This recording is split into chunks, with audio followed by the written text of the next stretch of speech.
No, it is not. It is not what you think it is. It's not brine water either. Hey, Stream Element Spot, how you doing?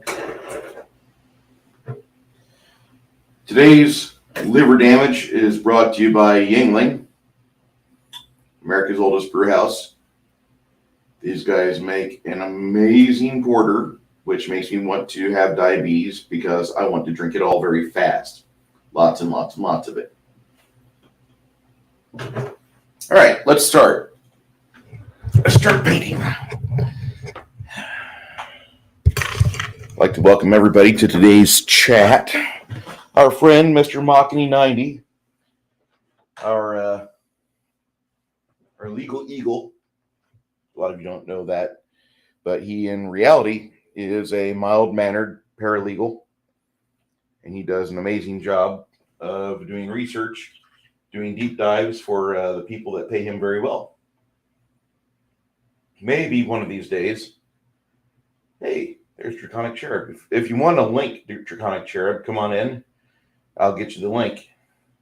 Get yourself ready if you so choose.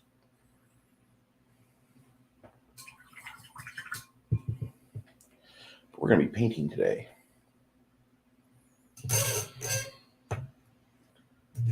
Hello.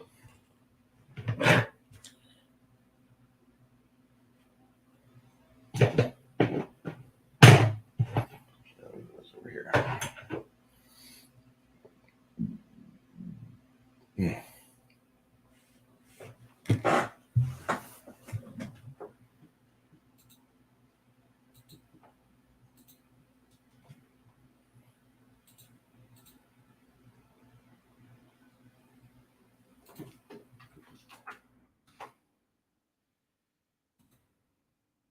Okay.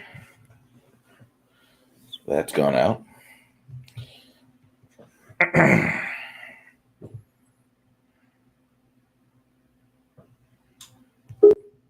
Ooh, Chris.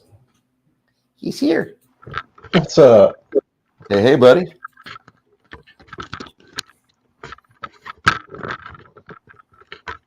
Oh, I have those Army Painter stickies. Yeah. I call them Add pasties. some of my stuff. I call them pasties. they're kind of they function like pasties, but they're not nearly as fun as pasties. How are you today, good sir? Not too shabby. Was up earlier. I saw your other stream. Yeah, I started getting tired in the 3/4 mark of it, and I'm like, this is a cleric. We've played them for 40 years. It's a really good cleric. Is it the type of cleric I want to play? Really, this is not the system I really want to play. No offense to it, but it's got too much 5e in it. If you like 5e, that's the perfect game system. It really is. Say again? I wouldn't know. I only know because my cousins are familiar with it. They've never been exposed to a proper game of Pathfinder. Ah.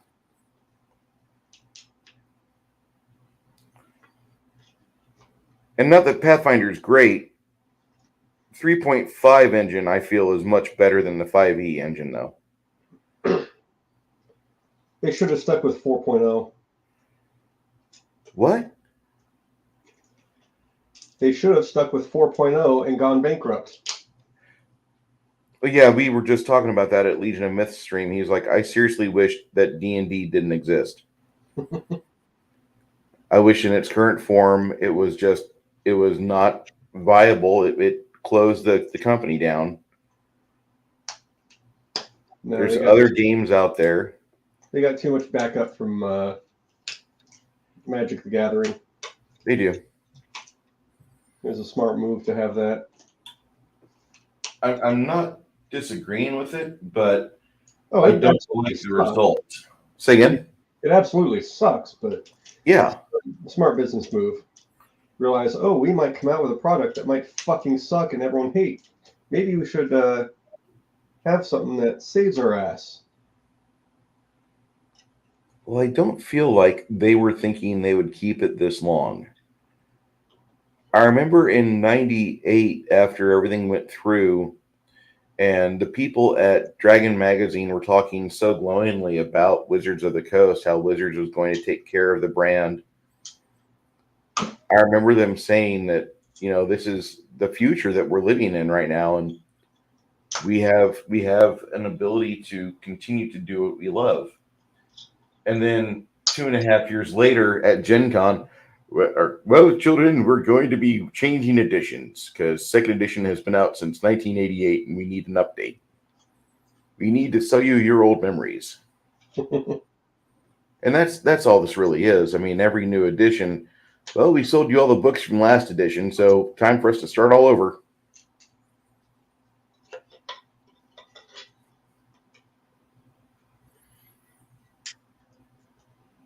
I also watched your It's a Trap thing. That was actually kind of interesting with, what was his name? Armin?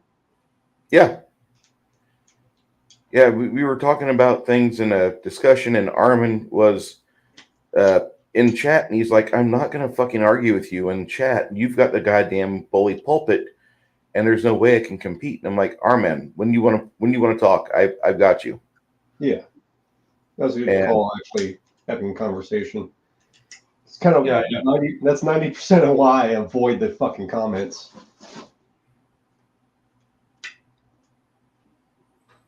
Hey, Apollo Patriot, James L., how you two doing today?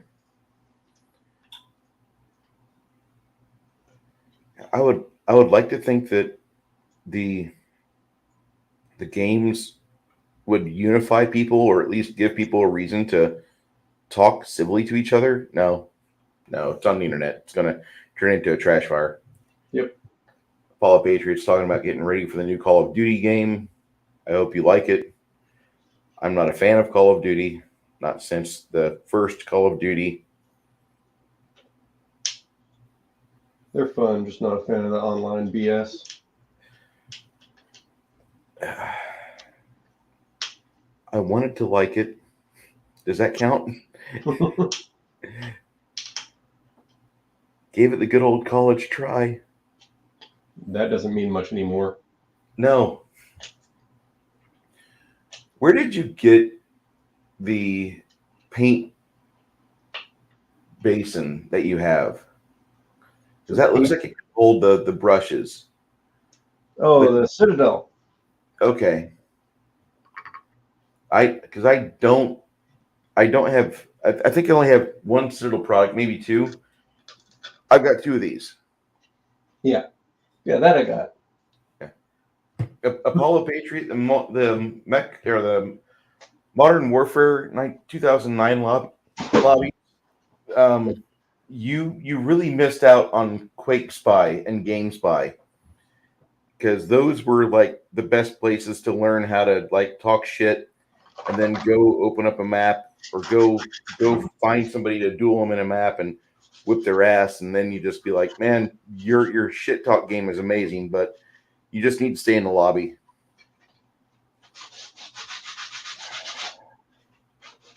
That's actually a big part of why I don't bother with that shit. Well, no, back in the day it sucked because I didn't have cable internet. Oh, no, I mean just shit talkers. And now, when people just give me crap, I just be like, okay, what game you going to do? Pick a game. I'll follow you. my ping is like a 31 right now. And we are playing Quake, so because I don't need much just to impress somebody who's like, oh, I'm better than you at this. I find all the Call of Duty games, they bog everything down. They try to be too photorealistic, and my 980M video card probably is not something I should be taking into a multiplayer match. Should be staying with like 2016, 17 games and not going beyond that.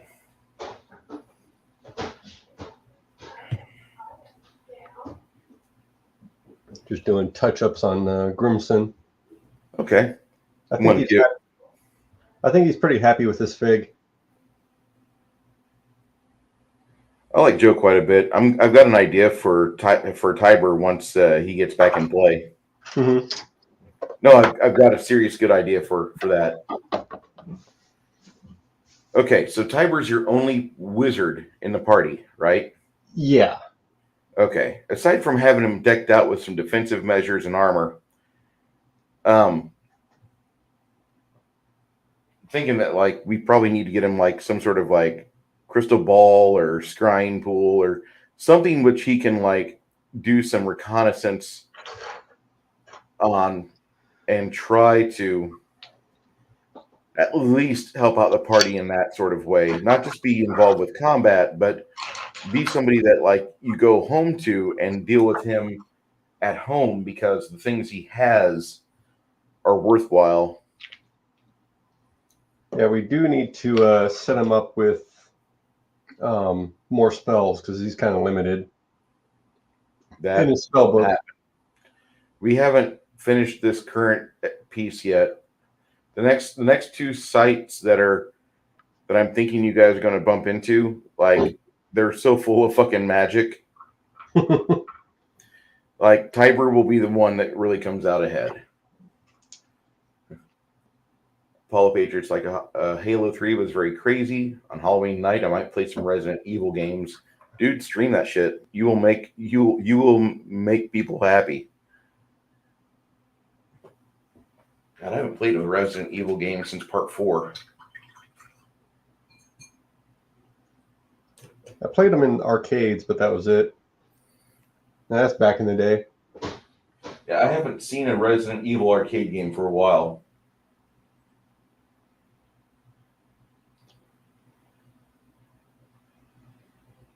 If I'm thinking the right game. There were zombies. I don't fucking know. Yeah. I was never huge in it. I'm not a big zombie game guy, but Resident Evil was top tier. It tried to be a Romero-style experience. Mm-hmm.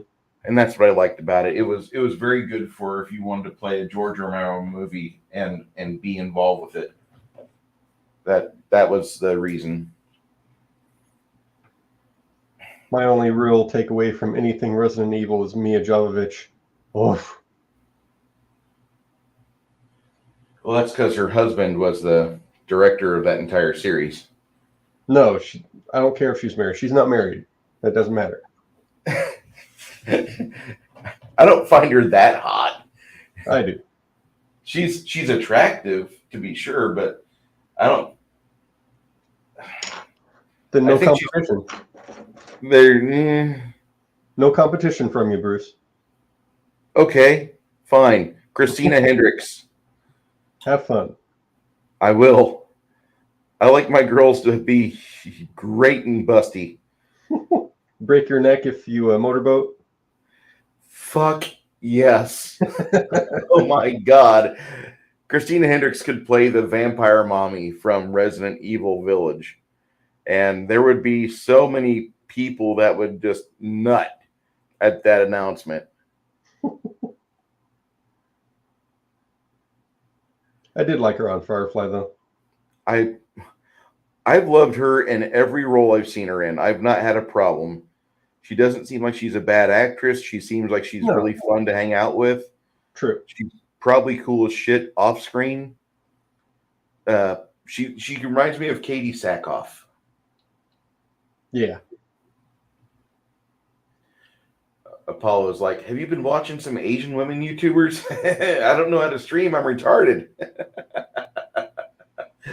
And he's like, Capcom's remaking Resident Evil 4. He's going to buy it for the Mercenaries mode, which Part 2 and Part 4 had a special features version where once you beat it, you got to go through set pieces with like increased zombie counts, which is kind of cool. Then he was like, the Tall Vampire Lady movie, I need that. Yeah, the only way it'd come out well though is if Christina Hendricks played mommy vampire. And I No, only way it'd come out good is if there weren't vampires. have you ever seen, speaking of vampire movies, have you ever seen that movie Near Dark? After growing up with Interview with the Vampire and watching it as many stupid fucking times as I did, and reading all those fucking Anne Rice books, I'm done with vampire shit. Okay. Well, I mean, this is a weird movie because it's a Southwest America film. Like it tries to be a Western, and they there's a lot of Western iconography in the movie, first off.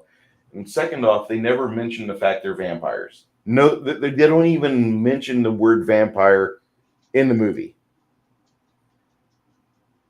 And it's got Bill Paxton.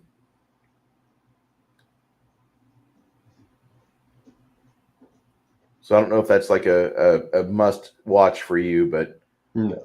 he does a really good job of being the most evil fucking vampire you will see. I'm okay. I'll pass. Okay. It was made in '87. Catherine Bigelow directed it, and she used it to float the idea of divorcing James Cameron at the time because she took half of the cast and very little of the budget from Aliens movie, and she made a movie that's very watchable within 97 minutes. Like most of the Aliens crew, like half the crew is there. You got Paxton, you got Jeanette Goldstein, and you have Lance Hendrickson. I don't really follow too many names. Jeanette Goldstein is the lady that played Vasquez in Aliens, the little Mexican lady, the little hyped up Mexican lady.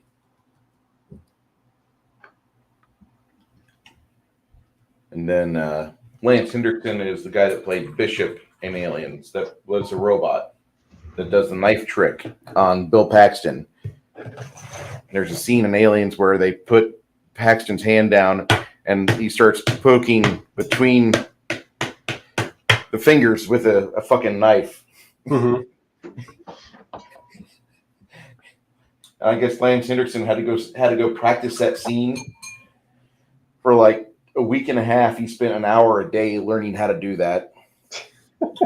How to do that fast. Mm-hmm.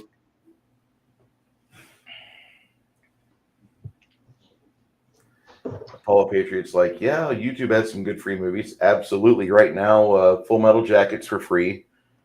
Then you have, what else? Big Trouble in Little China is free on YouTube.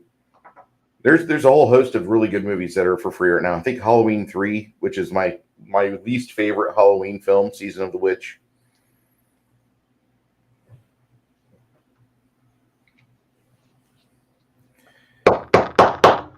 I need to play. I need to get on board with Path of Exile again, though. I don't have enough hours in my day, dude. I haven't touched it in at least a month. When I first discovered it in 2013, I was on that every day after work for 2 hours. Hey, Parrot Head, how you doing?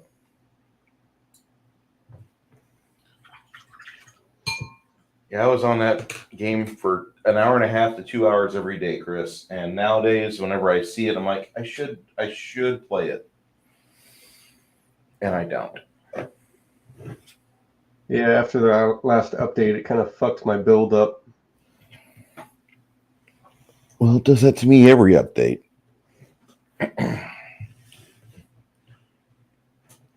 Well, I guess Roadhouse is a free movie right now.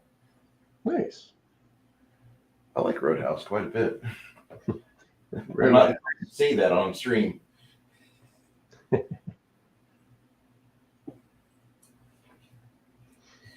You sent me this fig, didn't you? Which one's that? Maybe. Oh, the Cultist. Yeah. One of Okay. them.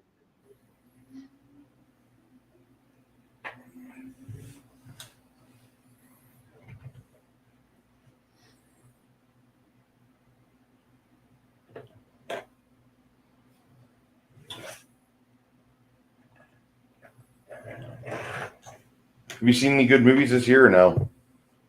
What have I been watching? I watched something lately. Right now, I've been watching The Sinner on Netflix. That's pretty good.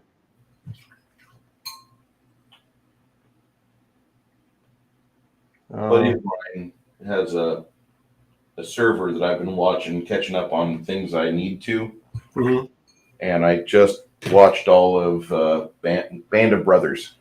Oh, yes. Yeah. Probably the best series I've watched in a long time since The Wire. You know that it's all based on true story, right? Yeah, that's Easy Company. They fucking got to the Eagle's Nest. Yeah, that Drank. lieutenant Which one? in the beginning, the trainer. Sybil? Played by Iowa Silver. Yeah, that dude. he was played by the guy from Friends, right? Yeah, he fucking existed. That's crazy. All of them. Yeah. All of them existed. Paulo's like, I've been watching the old school military movies on YouTube, dude. Last year when I went in the hospital, that was all I did was I was on YouTube watching old films, and I watched The Rifleman because they had all 5 seasons. That was a good time. Not being in the hospital, but all right. Well, I guess I'm not doing shit for a few days. Let me watch these 6 movies. Catching up. Yeah. So that's kind of cool. Was this Guard? That is Bjark, I believe. Okay. Oh, great. I finally talked to him last week. Yeah. He's doing okay. He hates Discord. I get that. When are we starting your game? I have some world building I'm doing. It's going to take a little bit, and I'm printing a bunch of shit.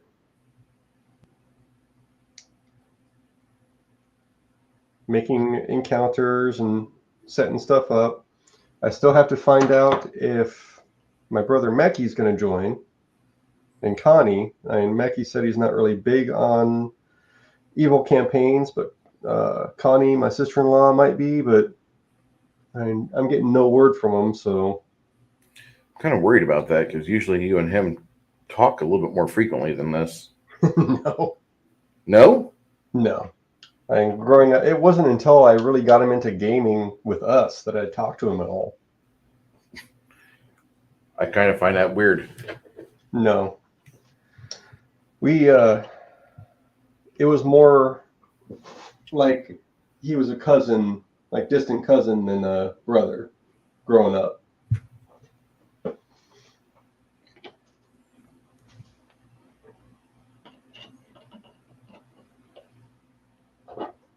Weird family dynamic.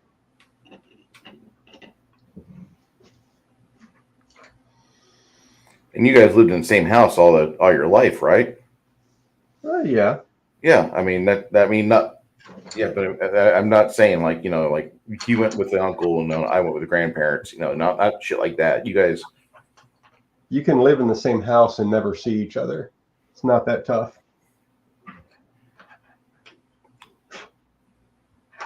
I usually stuck to the backyard, and he was somewhere. That's weird. That's all. I didn't mean to say it like that in negative style, but that's just different from the norm. Yeah, I get it. Yeah. Like my cousins on my mom's side, like my cousin Jackie and her brother Tony, and they moved into a house about 3/4 of a mile where I lived, and suddenly I had like this almost like this brother and sister dynamic that I didn't realize was possible. Mm-hmm. And I'm not used to it. That lasted about a year. then my Aunt Diane and her then husband got back together. He since died from the complications of something I really don't want to discuss, but Yeah. it's just one of those things where he's, like having that family schism like that, and then like she moved into real close proximity of us. Mm-hmm. And up until that point, I was like the only person I deal with, except for the voices in my head outside of school. Like once I got home, it was like it's alone time until tomorrow. Mom and dad would be there, and if I wanted to talk to them or ask them for help with homework, they were there, but they usually weren't up my butt. We were usually a functional family. We'd have supper together at the table, and then we would separate and go our separate ways. And I would go to my room for any oh, there's Legos in there. Oh, there's anything, but I hate your television, because it's not a video game, and I don't want to watch your Angela Lansbury movies. I'm pretty okay with not watching this. And that was basically how I was. I don't even like TV that much.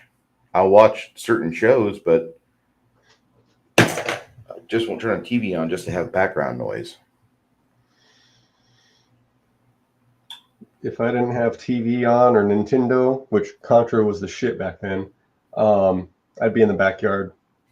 Did you ever you beat it of course without the code, right? Fuck no. Really? I'm not that good at games. I didn't know that. No. I Here. was also little too when I was playing that. That's funny because I sent you a D&D Mistara and some other game. Yeah, I haven't really played it since you sent it.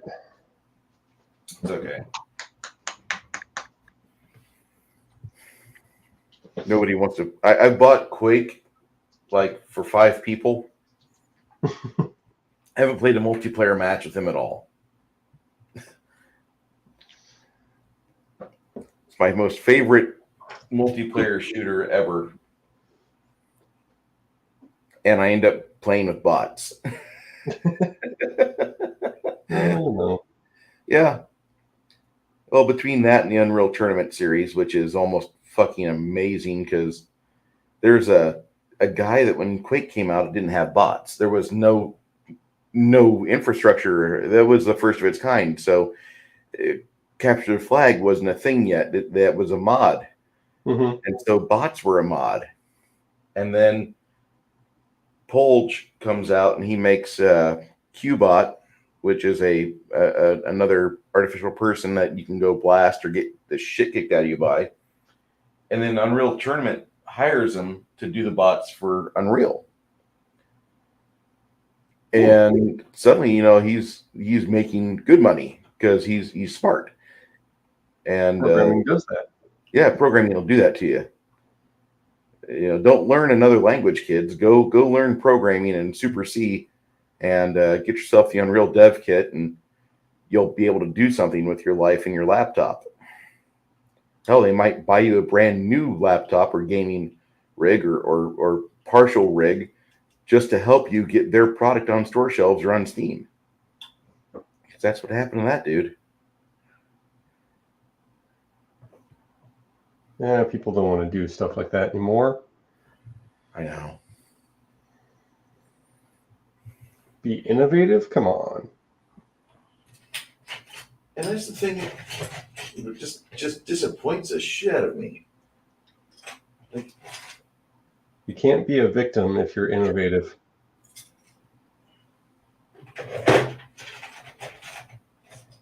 You are so sadly right.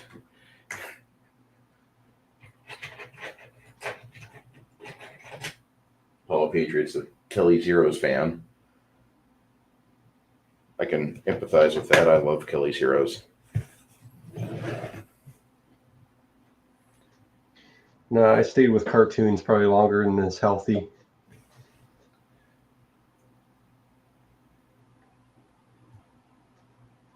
I haven't watched Kelly's Heroes since I was a teenager. I do have queued up on my browser though a copy of the movie Nemesis from 1992, which is really a bad cyberpunk movie. Mm-hmm. I don't know if you ever saw that or not. That one, no. Okay. There's like 5 of them in the series. Parrothead's like, don't go away, Mad. Just go away. Dealing with family there, assuming. Either that or he's quoting Motley Crue.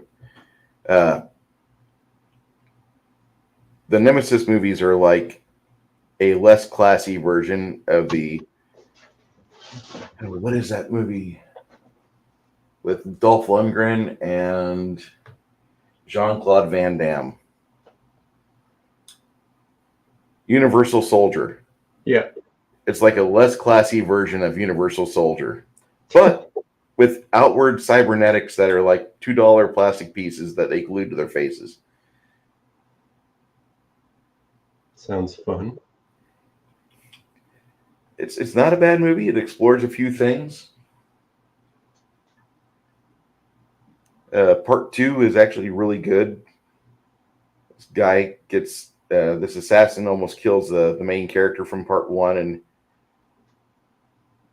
she says something to the effect of, "You're nothing but a machine." And he's like, "Hey, I'm 32% human."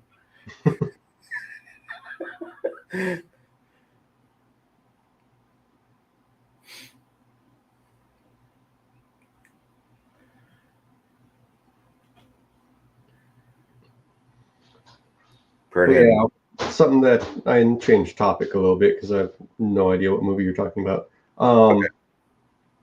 Going back to the trap chat you had a little bit, I think I'm going to try to implement that a little bit, do kind of a mix of some role play.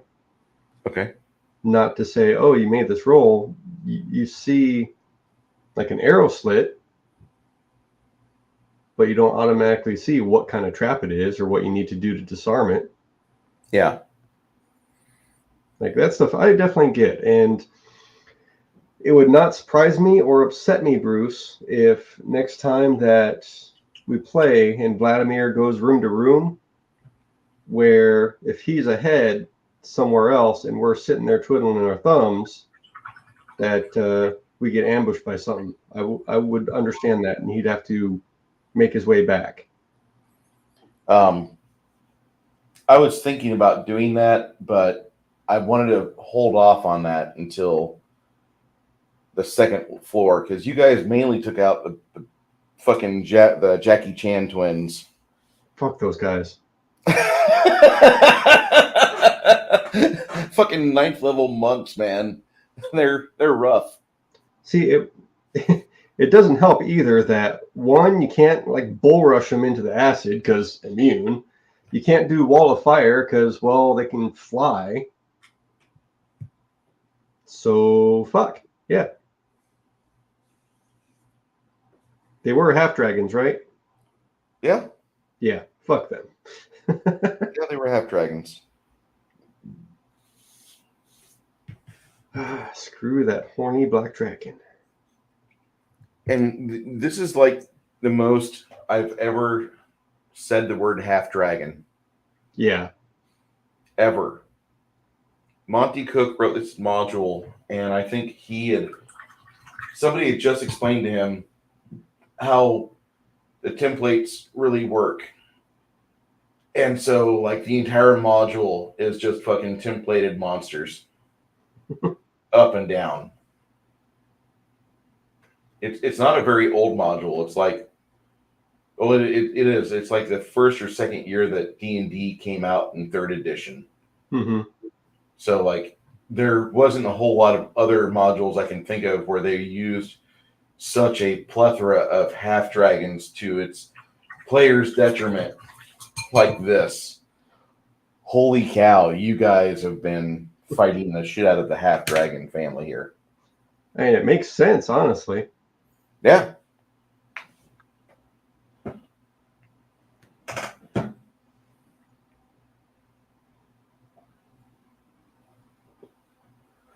But no, I will probably be utilizing that tactic if y'all separate too much and let whoever decides to be able to do trap finding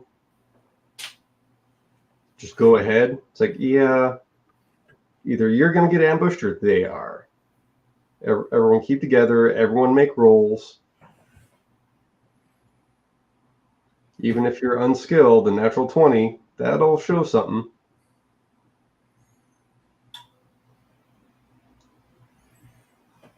I like that idea. Because like you said, everyone should be making that roll. It's just the rogue that's got the extra, what, +4 or whatever? Half Or his level. half his level, that's right.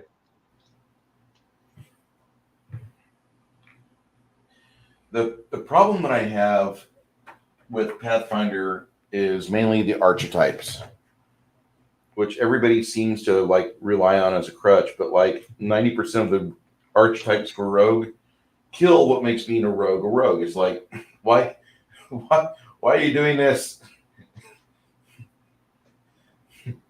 No, I've said it before. You can pick up trap finding later on as a thing, but as a rogue skill, as a rogue talent, you can, but you have to select it in place of something else. yeah. So it's either as a rogue. No, it's not a rogue talent. My bad. You have to select it as part of your rogue class features that you traded off, but later you get another rogue class feature. And if you're part of an archetype, you get to pick which one you're taking, but you can't skip one and then go further down the chain. You have to take the first one that makes you eligible, which is kind of okay, but at the same time, it's a pain in the ass. Well, not necessarily for the GM. For the GM, it makes life easier. If the player wants to decide, hey, I'm going to be the only rogue, but I don't have trap finding and disable device, fucking awesome stuff, then that's on me. Mm-hmm. It's not my responsibility to keep the party alive. I give you the places you go, and you guys, you're the masters of your own fate. Then why be upset about it? I'm not upset about it. It's the problem that everybody seems to have this short-sighted mentality, like, oh well, they'll just change the dungeon for me. No, that's like the new school theory. We were talking about this last on Friday night. You know, like it's kind of sad how the new players are. They want to shove the old players out, and you know, it's okay if you don't want to run a game that elves and dwarves are harmonious with each other. If you want to play like your oldsters, go on ahead. No. That should not be the standard. That should be the exception. The dwarves and elves never get along. That's just how it works. Mm-hmm. And if you guys want to write a Kumbaya adventure or campaign, you are more than welcome to. But the things that the TSR or WotC is doing right now, they're invalidating the things that were written before, just so they can try to appeal to these new idiots that are trying to get in the hobby. Or make a name for themselves. Yeah. You know, make your own game that dwarves and elves happily hump each other in like savanna grasslands. I don't give a shit, but don't call it Dungeons and Dragons. Well, I kind of have this viewpoint for your game as well sometimes. I don't even know what it's there.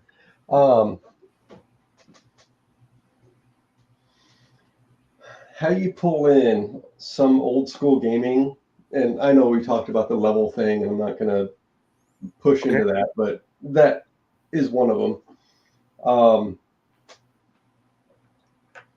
How the group essentially comes in saying, yes, let's play Pathfinder First Edition. Let's go by these rules. The trap concept that I mentioned before, kind of mixing the roll for perception. Yeah, you see something. It's definitely awkward in the wall. Doesn't look like it fits, but you have to look up and actually see in and role play through this. Something like that I get. Yeah. I mean, did you see? You saw me fucking with this thing, right? I saw you mentioned it. Yeah. This is a trap, and your character, your thief, is wandering around said trap. Which side of the trap do you want to go to? You want to be over here? You want to be over here? You want it to be like here? What way? And I'll be rolling off the side of anything else that might pop up or things that he would notice. Mm-hmm.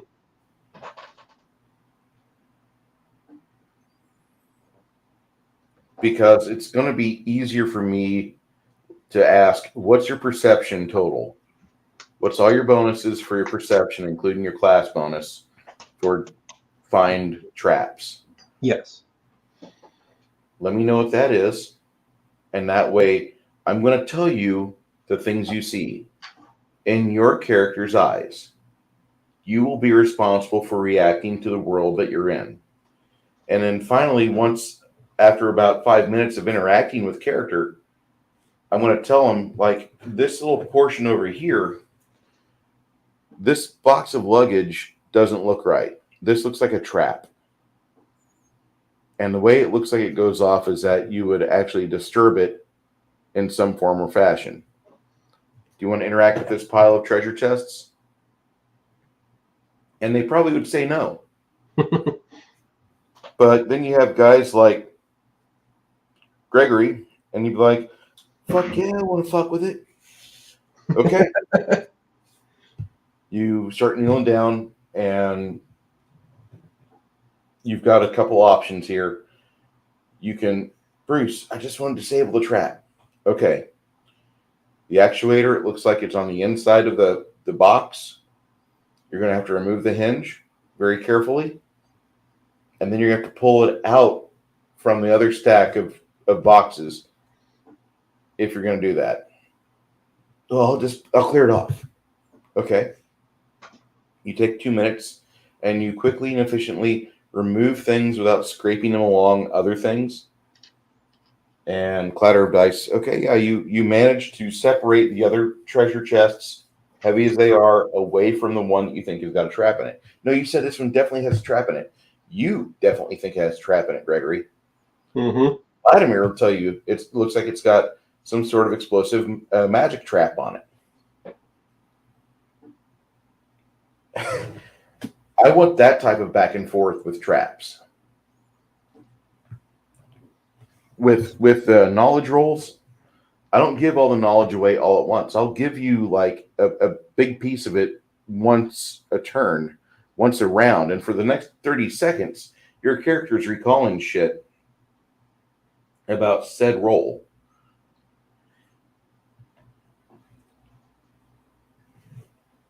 To me, I think that's pretty fair, because that gives you, like that gives you some realism, because whenever you're doing something in a quick, you're not thinking of everything all at once. You're thinking of small things.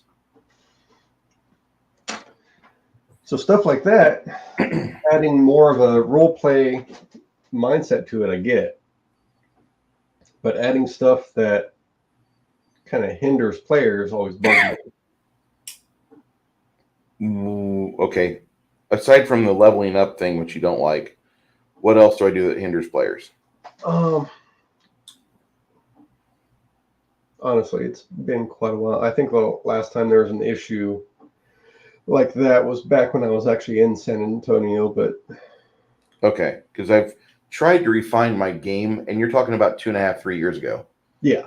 We've had over 50 fucking sessions between you and me, Oh, yeah. me as a DM. I think and I've tried to become a better DM for you. Mm-hmm. What you have? I'm not angry. I'm not. Yeah. But I'm trying to like figure out, okay, what part do you not like? And I can understand your point about certain things where, like, well, you leveled up, it's done. No, takes you a little bit of time because now you've got even more stuff to know on top of stuff you knew. Well, you understood my stance on that as far as my reasoning. I did. Okay. Where it's not just, oh, I'm going to try and figure out how to cleave now. It's like, no, you've been trying to figure that out since you're level 1. You've been trying to cleave for years. What are you talking about? And then the whole concept of leveling, that's when, oh, it clicked.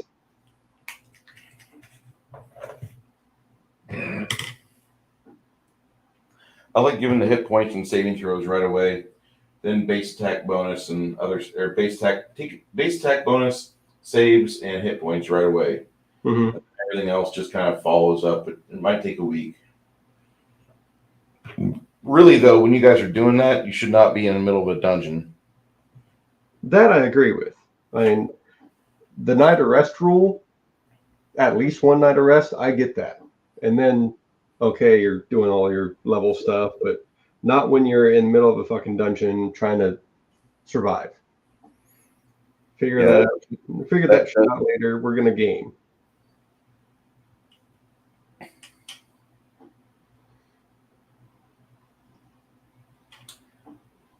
What was it? There was something sometime back. I don't remember what it was. Oh, well. I keep coming back, so I can't bitch too much. Parrot Head's like, Booster Raw! Did you ever play through Skyrim all the way or no? I played it, never beat it. Got bored. So did I.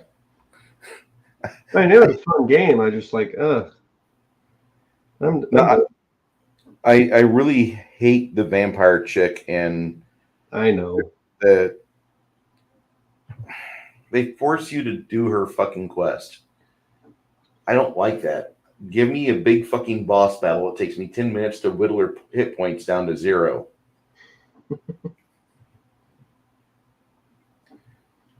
Yeah, she was useful to have around.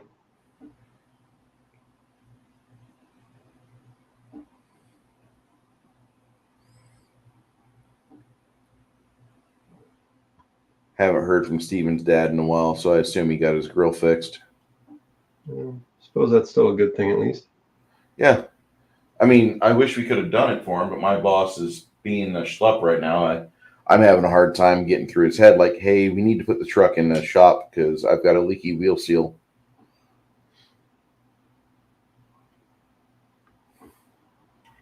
He's like, oh, I want you to drive it. Dude, it's a offense that could get the truck grounded.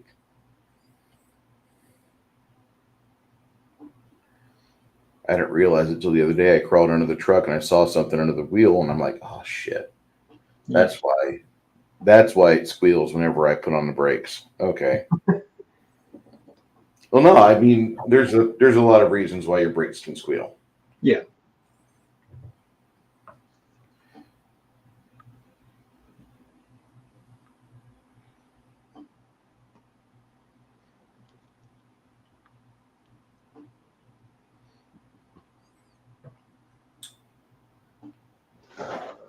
I'm looking forward to your game. Me too, honestly. I'm building up a lot of interesting stuff.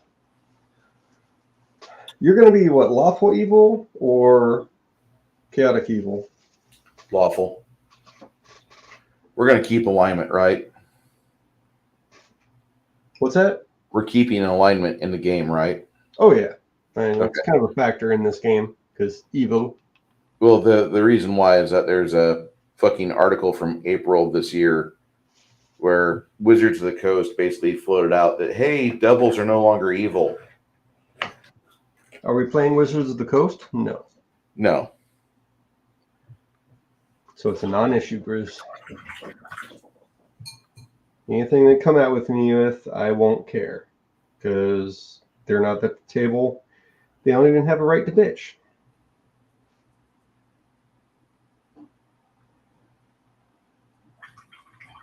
As long as they allow us to use the OGL and continue to play Pathfinder-centric games. That still wouldn't stop me. I want to be able to buy new Pathfinder stuff. for first day. You fix all your boots Yeah, or but- all your books. yeah. Hey, what deity does Brighton follow? The guy that plays Brighton, he is a second edition guy. Think Thaco. I know. I asked deity. Deity is Mitra. Primary colors of that might be I think white and blue. okay. Like a light blue, royal blue. Yep. Ultramarine. Green. I got two of those. Hopefully you're not hearing all the farting I'm doing over here. Oh, blatantly. I'm sorry. Hey, it's your stream. Yeah, it is. Just yeah, I think it's blue and white. It's his primary colors. Hey, Chimerian, how you doing? Hey, Kai. I have so many blue. I have a couple Oh my green. God, Parrot Head. These are beautiful. And then he puts a Christina Hendricks photo in there. Two of them in for good measure. What a great day.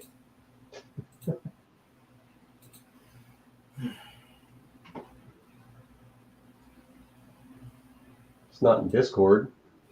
It's in my Discord, my personal. Jesus says to share. Give me a few moments. I'm going to invite Kai in here, then I have to step off just for a moment. All right.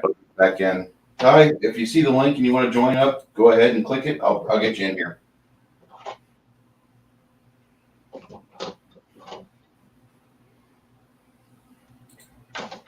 I really like that movie Near Dark, though. That's probably my favorite movie I've seen since me and Janet started doing this. Yeah. Mondays.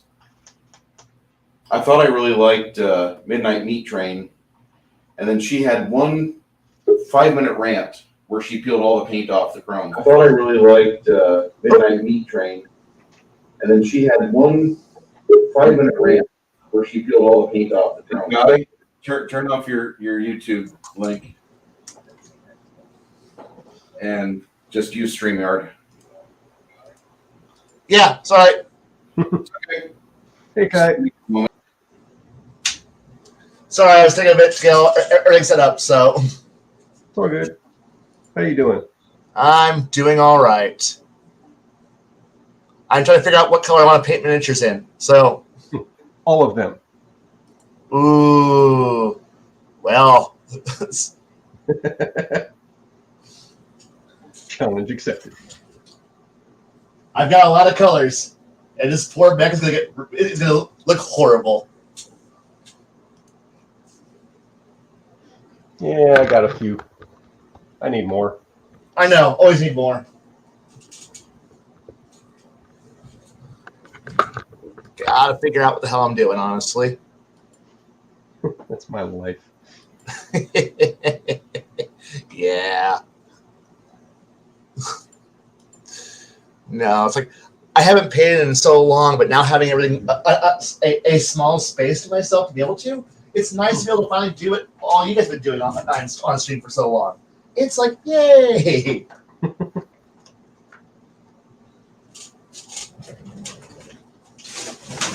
That, and I have nearly like 2 battalions of mechs to paint, and yeah.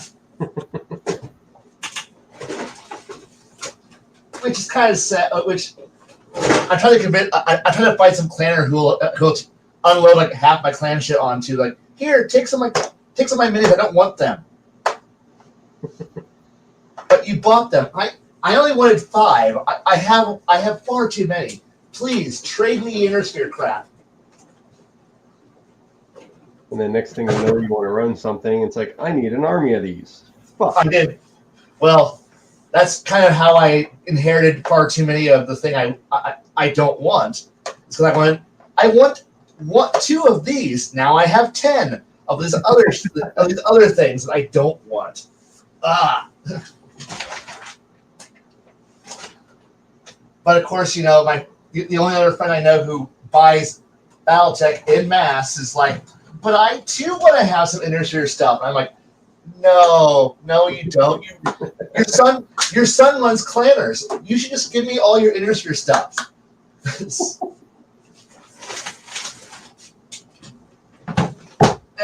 Whatever. At least I have somebody to play with, so that's all that matters. Yeah, that helps. It does. All right. So you're having a good day then, Kai. So far, yes. Awesome. If you are ever driving out of Illinois into Indiana, and do you like porter beer? Yes. Do you see what I'm holding in my hand right now? Yes, I do. Oh, that sounds real good. That looks really good. Dude, this is amazing. I want to embrace our diabetes leaders so badly. I wish to welcome our new diabetes overlords. Show them their room. They deserve it. Well, if I ever get a run out to Indianapolis, I'll stop and get some. Yeah, you can buy it over the state line. It's just Illinois has weird laws like Texas does. God, I have no idea how Illinois functions, but we do. I believe Illinois functions like this, and I might be wrong. Oh. You make money, and we then take money. the state comes along and takes it. Man, it's like Chicago has us down to a science and hates us. If the government doesn't rob it from you, the population will, at gunpoint. That's right. Oh, God. Okay. Now do some painting research. Sorry I don't have some cool painting cams to watch along with, but whatever. It's all good. Do your thing. All good, buddy. Whatever you're doing, the fact you're here and we all get along pretty well, that seems to be the main thing. Just no meth on screen. On stream. Well, that's the one that you have to worry about. Meth isn't on screen apparently, and that would be L. L accused one of our streamers of being a meth head, and I always figure that if you're accusing somebody of doing something, you're the one that's doing it. So who do you accuse of being a meth head? Me? Nope. Shadow. Oh, no. Shadow's not a meth head. No, he's not. He's got a mostly full set of teeth. Yeah, he does. Al doesn't know his meth heads. Watch a movie, dude. Right. I mean, he's in hospice. There's something else he can do. He what? He's in hospice accordingly. Yeah, according to him, he's living in the hospice right now. Oh. I'm like, okay. If you're fishing for sympathy, you're not going to get it from me. You're being a dick. That's your shtick. Yeah.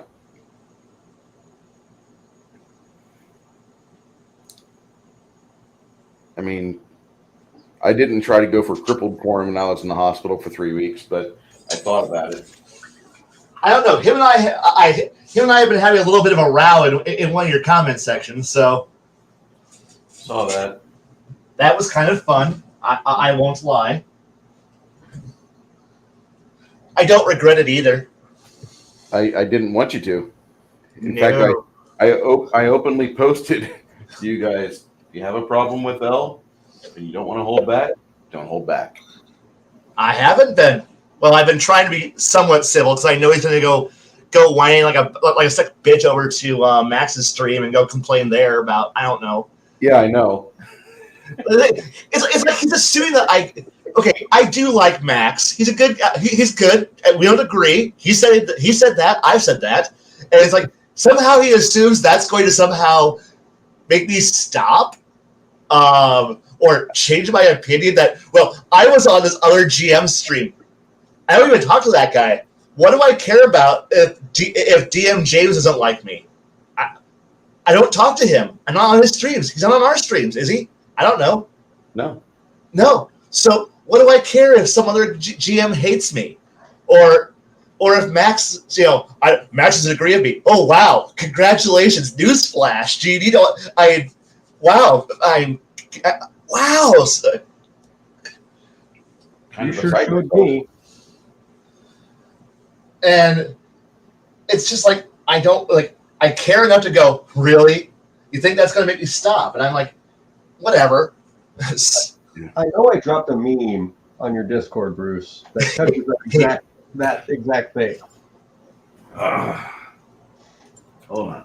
Oh, shit. I don't care. Hold on. Let me save all these that Parrot Head dropped. That way I can put these in my Discord. These aren't memes. These are just amazing.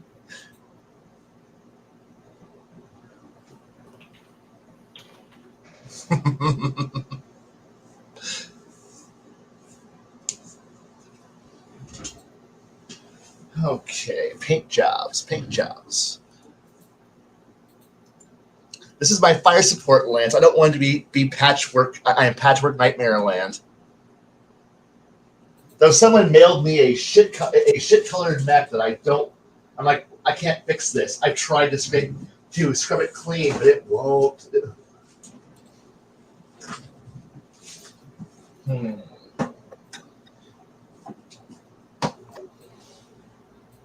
Nope, not that box. Nope, that is the box that has the shit on it. That's really nice.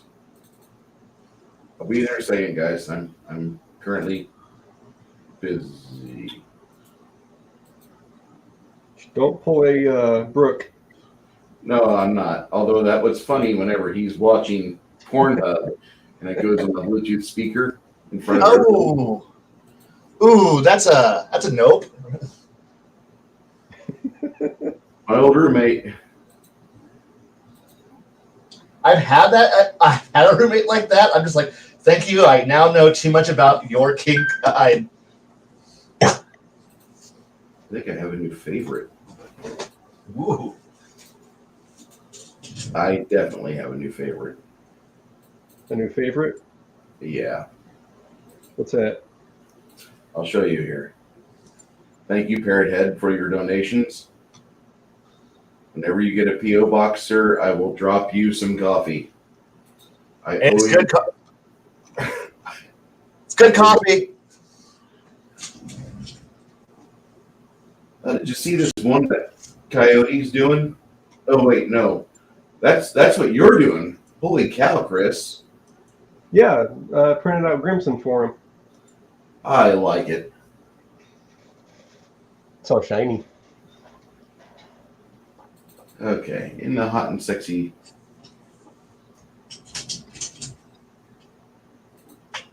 Into this. Okay. Because yeah, he got that celestial armor, so he basically made his thing in Hero Lab or Hero Forge. Sent it to me, and I bought it and printed out and all that. Ooh, hello.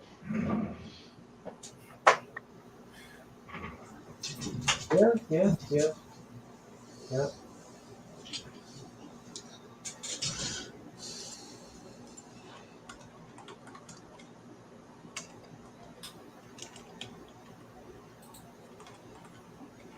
Hey, Shadow. Hey, Shadow. Join us. Look in the dictionary between shit and syphilis. I love that. Yeah, whenever Elle said that about Shadow, it's like that immediately piqued my interest at Elle because I'm like, that's a very low tier insult you throw out there. I bet you do something pretty close, if not that. Part of me want to be like, that's like almost fighting words there, man. If the internet was a place where I could go and I could click on a person and teleport to their house and have that row physically, it'd be great, but I can't do that. I know. God, could you imagine all the blood from GameSpy? Yeah. Fuck. Shadow's going over to Connell's show. That's awesome. We're going to be over here, man. Been a while. I don't know. What movie are they watching over on Connell's show? I don't know. I watched the review finally for Blade Runner. And like Connell and I don't agree on movies. I'll just say that. Yeah, we don't. But hey. I must have accidentally waxed. I started waxing into a point where like the entire stream last night was like, are you just quoting I Rutger Hauer's I had the end of Blade Runner? And I'm like, no, but maybe. Don't judge me. No, but maybe I've seen enough that I know I know his death soliloquy that well, so. Shadow and Son's like, if I wanted, I could be outside his door. Tell you what, I'm pretty certain that Elva's not Shadzar. No. No, he's not. His IP is not popping up from South Carolina. I'll say that. Elle doesn't go on the long tangents of how the world is wrong and he's right. That's one of his saving graces. And if you actually bust him out on something, he shuts the fuck up for a while. For a bit. Until his confidence builds back up again. You know, he's simped enough on everybody else's stream where they all go, yeah, I agree with you, man. I really agree with you. You're saying all the right phrases that make everyone like you. Shame. Shame. I know, right? But no, I'm just knowing that maybe I shouldn't be so harsh, but I am. I like it. I like the fact you're harsh like that because I'm a petty fucker. And I don't want to make that seem like I'm reflecting on you, but like you at least give me a direction to aspire to, Kai. Yeah. My petty is very, very refined. Shadow and Son, thanks you for stopping by his stream last night. Thank you. I enjoyed it immensely. Was this over at Nathan Allen or was this over at Shadow and Sons? This was the sci-fi chat. I didn't stick around long enough to do the Paranormal thing afterwards because I was just so tired. I've been watching a lot of Bigfoot stuff lately. Hey, Bruce, share screen real quick before you get into that. On the topic of the comment sections. The book I wrote. When you're typing your comment on a random post, and then right in the middle, you realize, shit. I don't. Yes. Oh, Shadow, if you're still there, I have to wait to get more paint to get some copper so I can repaint your horsey.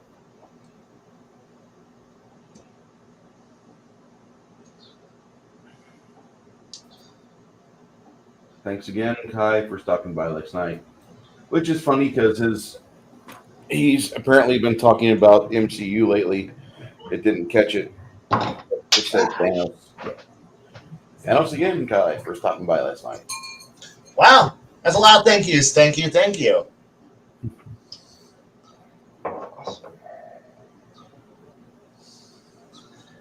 Nah, it's like I'll show up if I'm free and I'm not 2 inches from dying from exhaustion. And I've been kind of having to deal with a lot of weird shit, so I'm very, very tired. Speaking of that, I just picked up some new probiotics today, and that brief moment where I was gone, I just experienced my first probiotics poo, and I'm not impressed with the color that came out of me. That's not normal. That's not of God. Was it Gerber blue or Gerber green? Gerber green. Hey, Shadow, take care, bud. Take care. Yeah, it's one of those weird colors of green that comes out of you, and you're like, what did I eat that made that color? Then I look at all the coffee beans I suck on and I ingest, and okay, never mind. Yep. Are you still have that coffee, or are you out now? I'm working my way through it. Okay, it's not something that if you're not used to it, I don't suggest doing it daily. No. No. Look, it's an upgrade from Folgers. That's all I fucking care about. Okay. That's a low bar. It is a low bar, but at work, that's what everybody has in the what everyone's like pitched in for cheap ass coffee at work. So Give him my link. Oh wait, did I say that loud? I'm sorry. that's okay. I bought the hot chocolate. The hot Offer. cocoa that was fucking crazy. That was awesome. Thank you, Chris, for pointing that out. What's that? The cocoa 60% off stream. Oh The yeah. cocoa- the fucking blackout coffees 60% off cocoa. I got a couple of those coming in. That's some good hot cocoa. Have you tried it yet, or? Yes, I have. Oh my. It's rich. It's so good. Yeah. Yeah. It's not Swiss Miss. That's all that matters there too. Now hold on there, Kai. I consider Swiss Miss to be a mid tier. I know, I'll be right back. Okay, Chris. but it's not okay. So it's not mid tier. No, it's definitely not mid tier. The fucking blackout coffee cocoa is fucking god tier cocoa. Yeah, I was very surprised by it. I'm like, I don't know if I like this enough to keep buying it, but it's so good. I like it because it's something that both Carmen and I can drink. That's awesome. Yeah, because she can't do coffee like I do. So This is a theme that you will encounter the rest of your life. yep. And I'm in the middle of trying to help move somebody out of a house very slowly because, they're looking at foreclosure by the end of the year. So we're trying to move the house, get the house moved and sold. So, Hey, Flatey, how you doing? hello.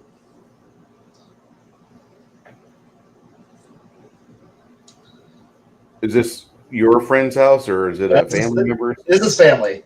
Okay. And so that's why I was kind of like half dead and like, because I've been dealing with it for a while. It's like, work and then doing this. And we're trying to figure out, can we just sell the house and sell the property and then use the money to help pay off all the other bank garbage? And then it's been fun.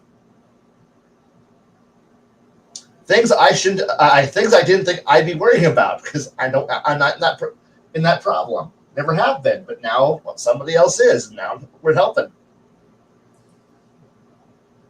The main problem I'm having right now is my parents are in their 70s, right? Mm-hmm. So your parents hit this threshold at a certain point, be it age or health, and you're thinking, I'm kind of worried about the future because at some point I will have to put my life on hold to figure out your estate. Which your estate might just be a 3-bed, 2-bath house like my parents. Yep. But I don't want to move back to Illinois just to take that over. Nope. And I'm really of the mindset to just give it to an estate handling facility and pull apart the Lionel and the HO scale train sets and sell that, whatever. Give me the money for when we're done. But I'm worried. I don't. It's not about the money for me. I just don't want to go back to the problem of having to split my time between my job I love in Texas and what's going on in Illinois, or what will be going on in Illinois within the next 30 years. Yep. Because after 30 years from now, I'll be in my 70s, and I'm going to be worried about, oh God, I better be good friends at the game store whenever all this happens, whenever I die. Yeah. I'm just gonna look at the generation of kids who I've been working with and going, you know what to do, kids. You know what to do. Loot his shit. Loot his shit. There's part of me that, like, whenever you said you know what to do, like, I can see Officer Ratcheck from fucking Star Trek. You know what to do. We're gonna miss you. Goodbye. Look, that's a goal right there. Honestly, if you're gonna. Yeah. I mean, look, if I can make people, I'm people, be, roughnecks. That would be. I've done my job right. I honestly feel the way you talk about your students that you do. There are a variety of whack jobs that I love them. I really very much do. I believe it. I completely agree with that, because whenever you have somebody that you're mentoring and such, it's kind of hard not to appreciate them for wanting to spend the time with you so you can get what knowledge you've got crammed in their little skull of mush. And that's the majority of dealing with young kids nowadays. And the thing is that there really is a point where I just kind of go, I don't have enough time with you people to teach you everything you need to know in life. And then every once in a while, it's like, okay, kids, you want to hear a trick on what to use? Not on me, but on anybody you come up to it later. Like, what? And I'm like, all right. Here's a life lesson on how to break a game engine. Here's how to make GMs cry. Don't do this. Then why are you teaching us? So that way you know what to look out for when they do it to you. And then the continuous reinforcement of the great comment of, if you aren't cheating, you aren't trying, keeps coming up. And people are like, why do you keep teaching us this one? Because, like, it's the most important lesson you're ever going to know. And they all kind of look at me like, I don't believe you. And then a few kids later on go, yeah, you were right. Cheat. And I'm like, yeah, cheat. And they're like, you mean like fudge dice rules? No, that's baby's first cheating. Lie, cheat, and steal, kids. Lie, cheat, and steal. Strategically reallocate. Strategically transfer equipment to an alternative location. That's right. And watch them kind of go, wow. And then the two of us kind of go, look, someday you'll go overseas and you'll have to watch out for this, because, the Italians aren't going to be nice to you when you show up there. Why? Because you're an American.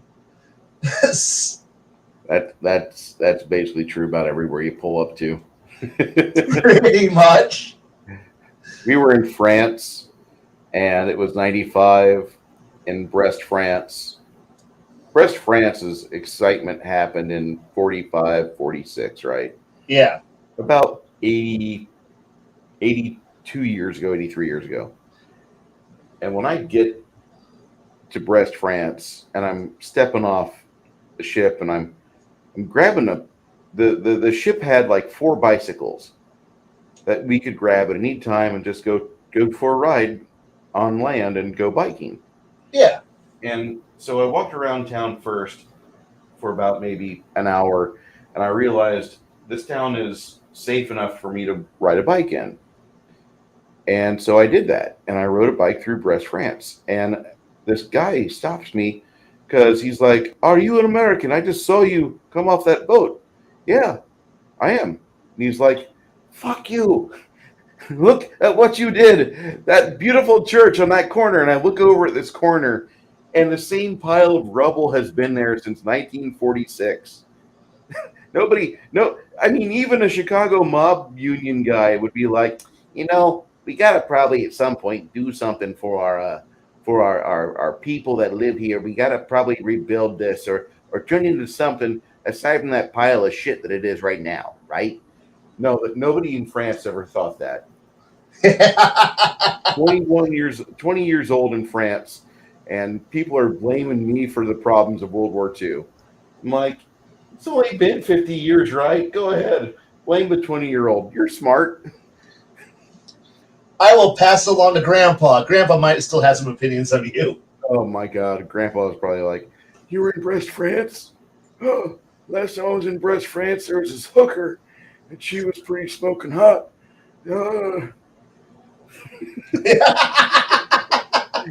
Like, the last thing you want to do is cause my grandfather like a blue pill moment. Oh, I remember how veiny I was. I thought I was huge. I never got that big with your grandma. Grandpa, stop. Stop. Stop talking right now. Right now. No, you got me started. No, shit. Yeah. Lady's like, if you wait for somebody else to fix stuff, it never gets done. Yeah, I know. I'm married, and when I look at the kitchen, I'm like, she's not going to do dishes. I better do dishes. She's got me trained like that. I really don't do dishes all that much. I will, but I'd rather not. Yeah, I know the feeling. But we got pretty nice here. Getting down to a nice routine. You and your lady have a good chemistry, from what I know.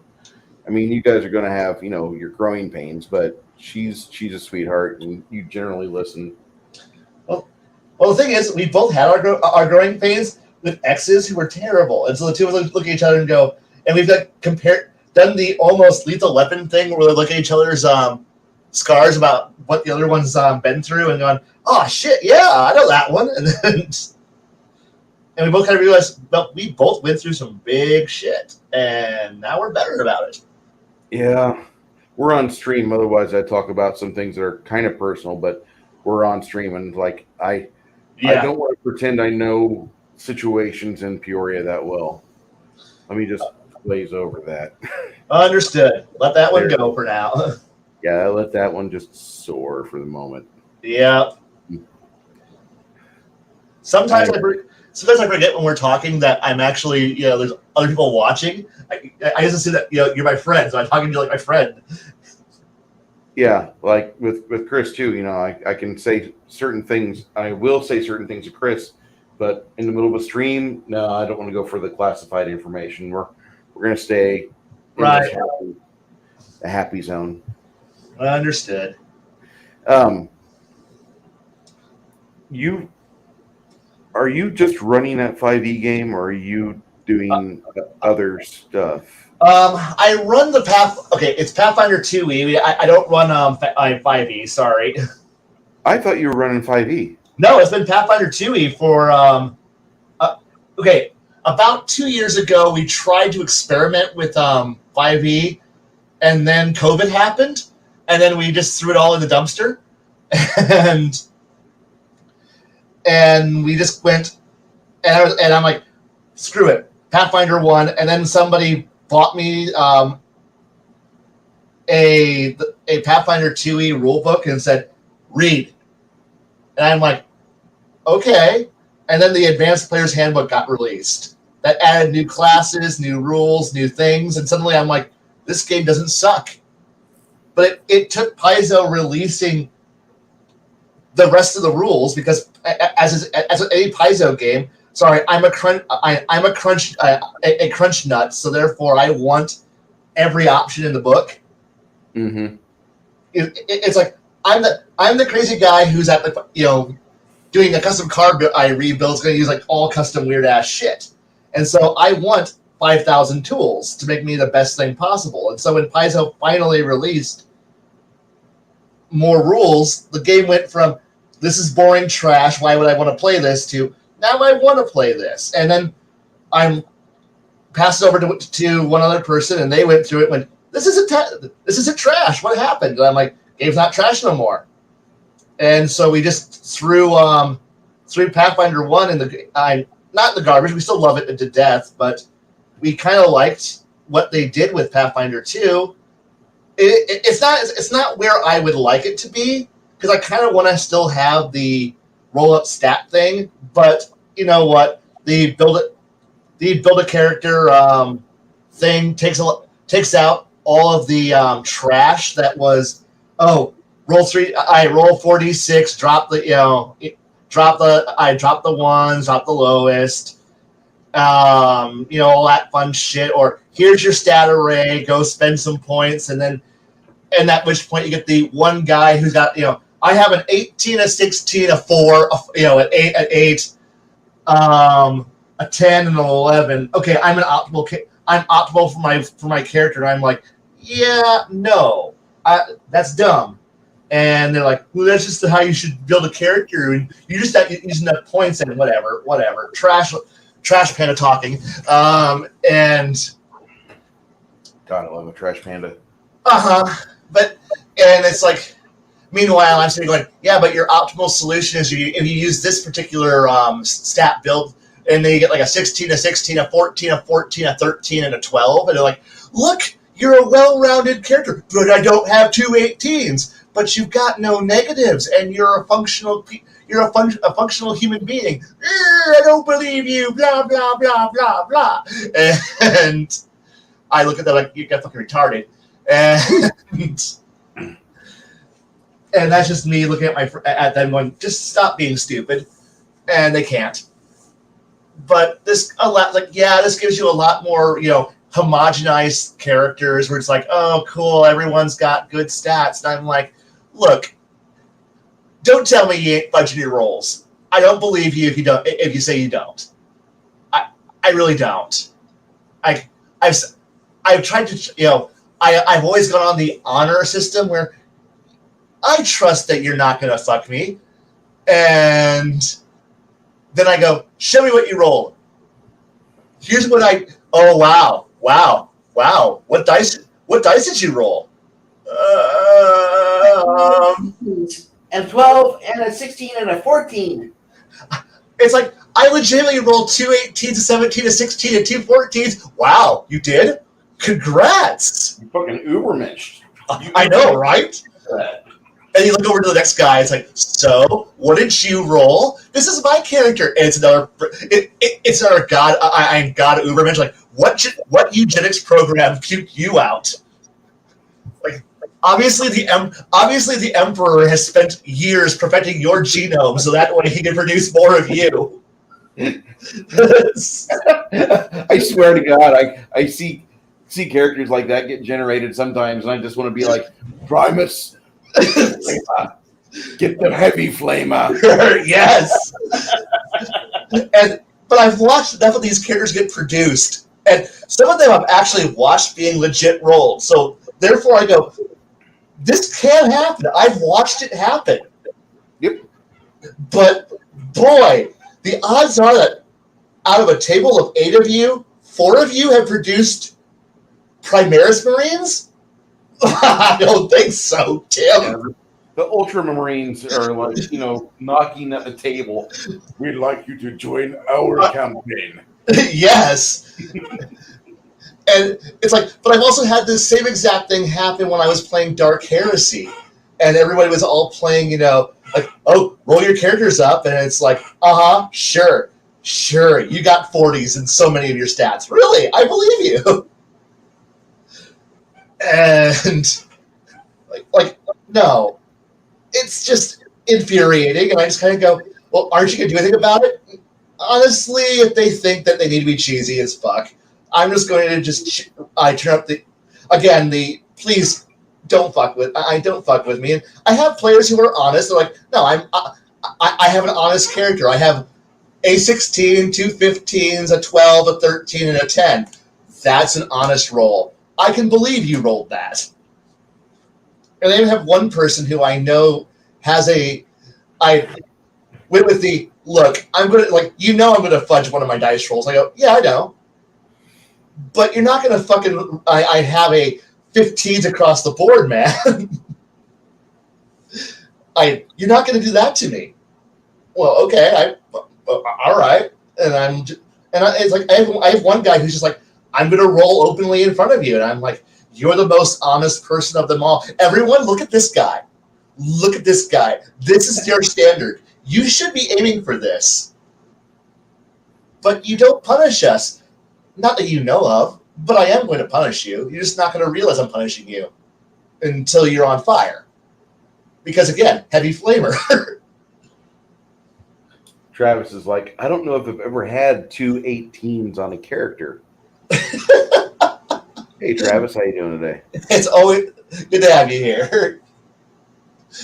But yeah, there's a certain point where now I have stat blocks. You build your character. It's kind of like a pseudo life, baby's first life path system, and you got a functional character pretty fast. All right, cool. I mean, I still offer people like, you want to roll dice? Like, oh fuck no. I'm like, good for you. But I still encourage them to make a rounded character. Be someone who can do a lot of things, because you might need to know how to ride a horse, but ride a horse. Learn to ride.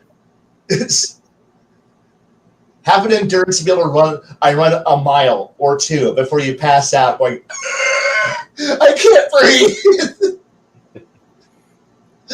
I should quit smoking. You didn't start, but you don't smoke. I should start smoking and then quit. So I have an excuse.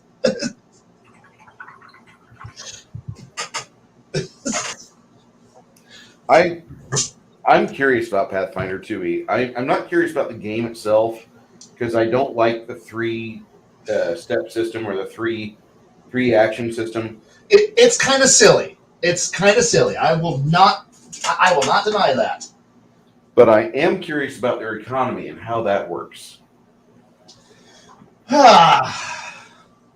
Honestly, the best thing ever was what we're referring to as the silver-based system.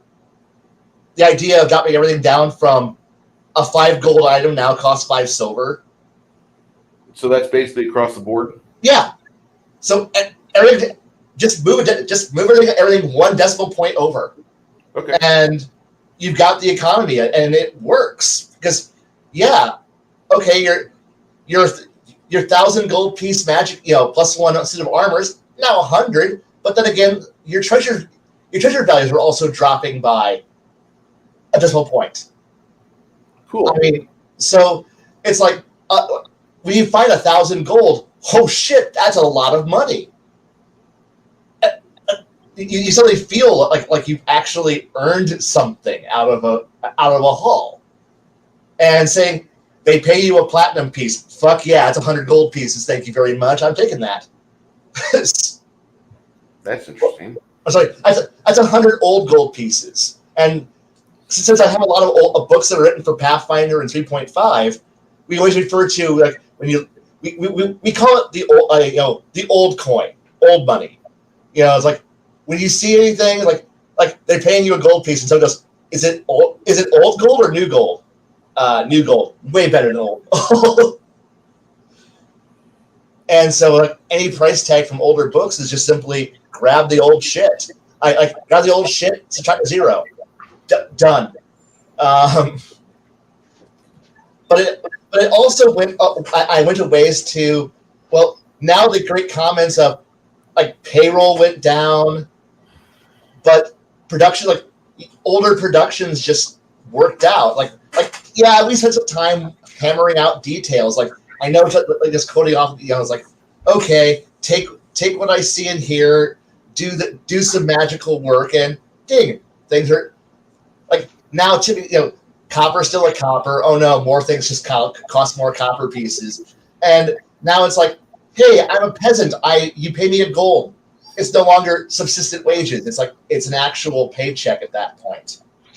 And now you can actually like redo all of your math, and when you're trying to figure out your world and going, what? So everyone's not running around with pouches of like 500 gold in their pockets because that's what their paycheck is. Because taxes. Taxes are always a thing, and some of us just do the smart thing and pre-factor our taxes into our pay. Like no, I'm always subtracting the money off the taxes, so that way I'm already prepaying it.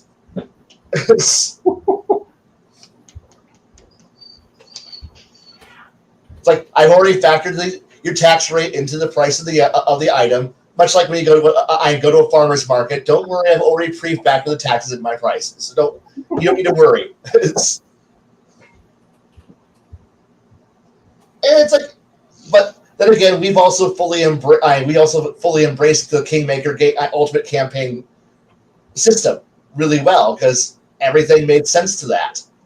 I mean, players suddenly now have the ability to have a trickle of income coming in that was not insubstantial. And now they can go, I can equip bodyguards and equip troops. I can have a house, a manor, estates, peasants who farm for me.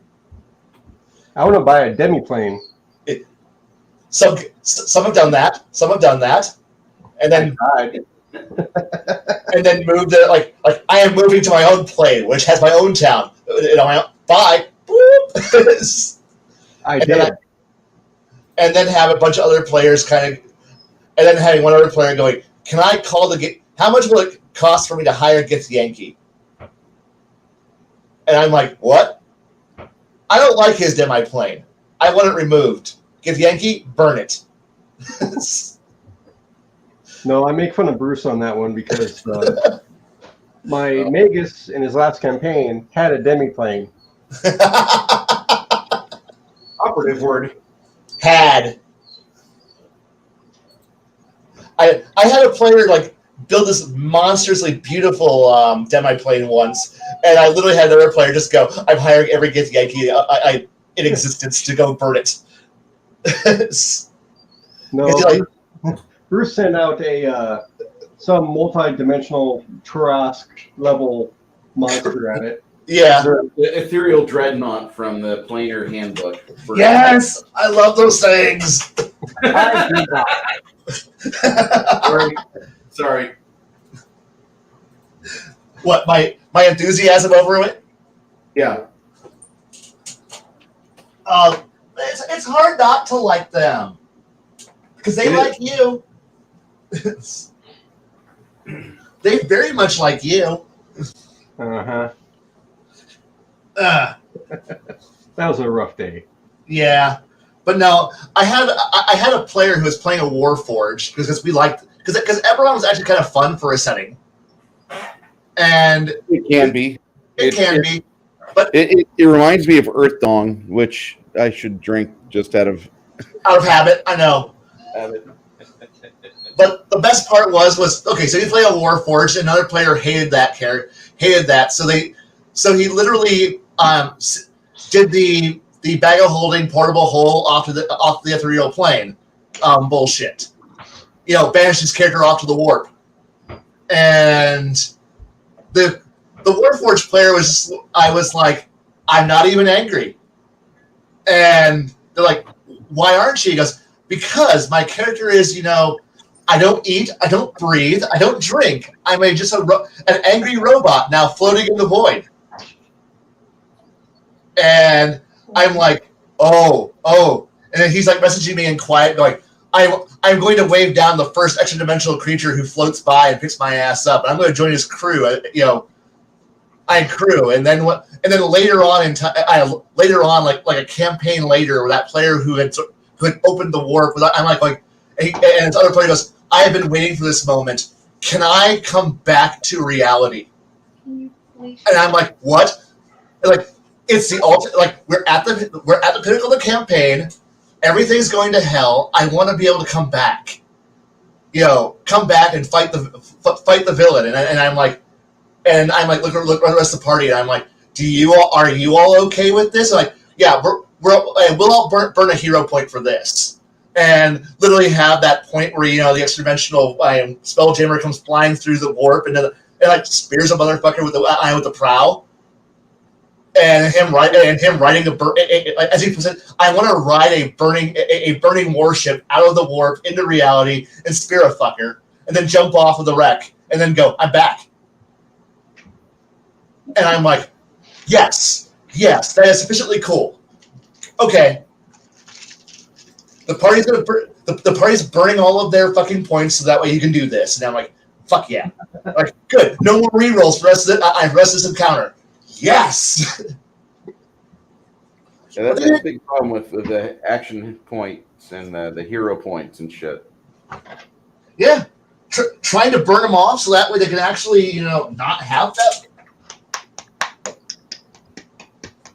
I get it. I like it. Yeah. And it was a great moment. The player got to come back, got to be a big damn hero, get to have the flaming entrance, and it was cool. And then I proceeded to kill the character, but he was like, I don't care. I was back for a whole 3 rounds. Fuck yeah. Chris, did you ever play the Serenity RPG? I have it, never played it. Well, no, that's wrong. I had a group that played it for like a month, maybe.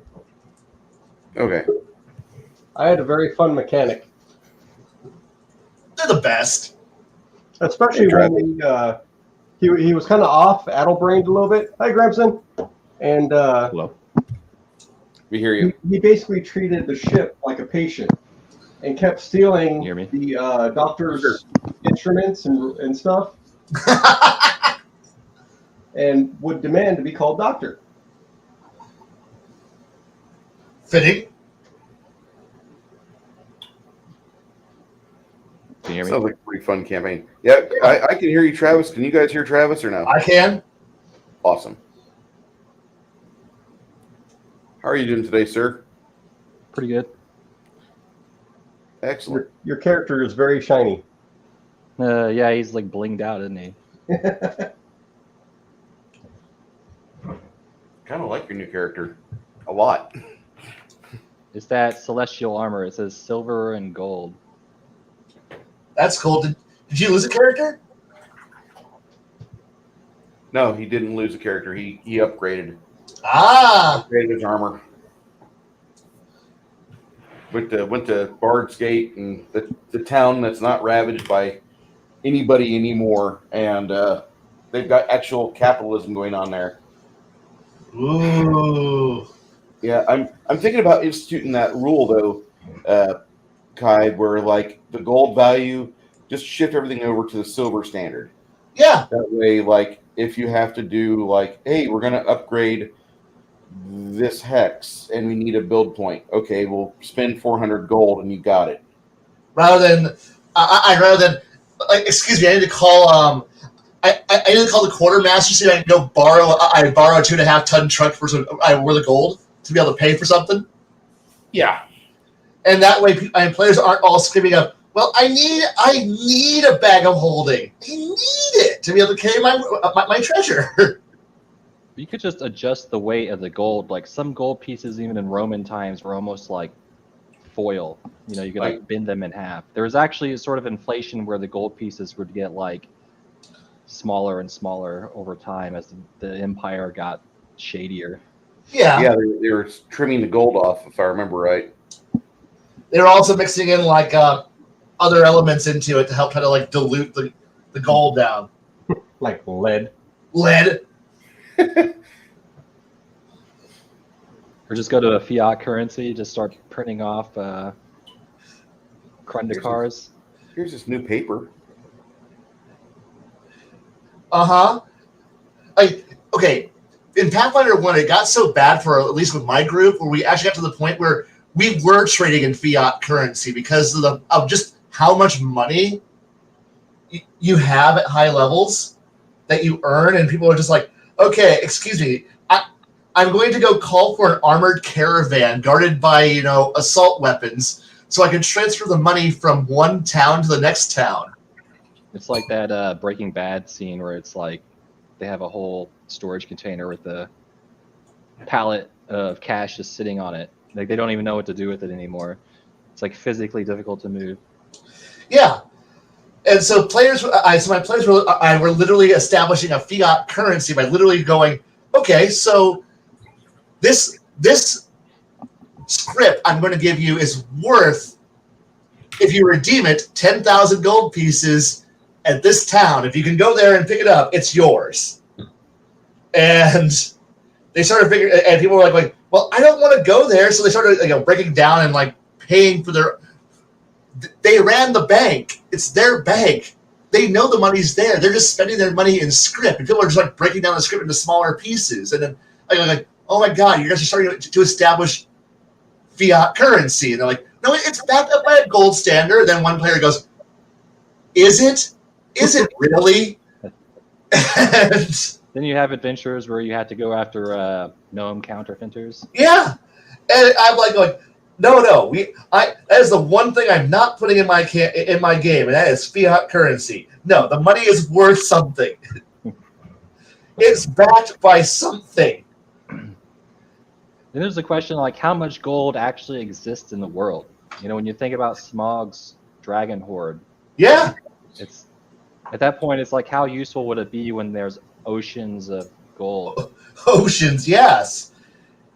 And I'm like, it's like that Smaug's horde would be enough to crash an economy, but the average D&D group is just like, oh, hey,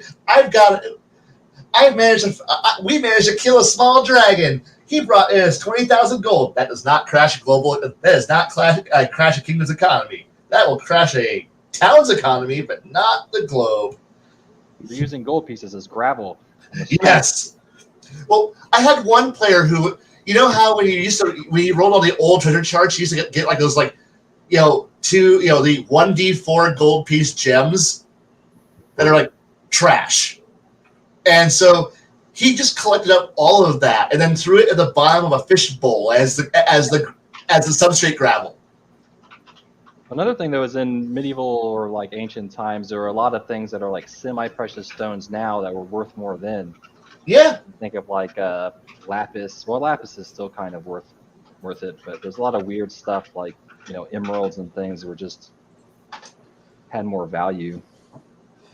Yeah, and we used to, going through and actually like having players sit there and go to gem exchangers and try to like, okay, I don't want to carry 3,000 gold pieces. Can you give me three 1,000 gold piece gems?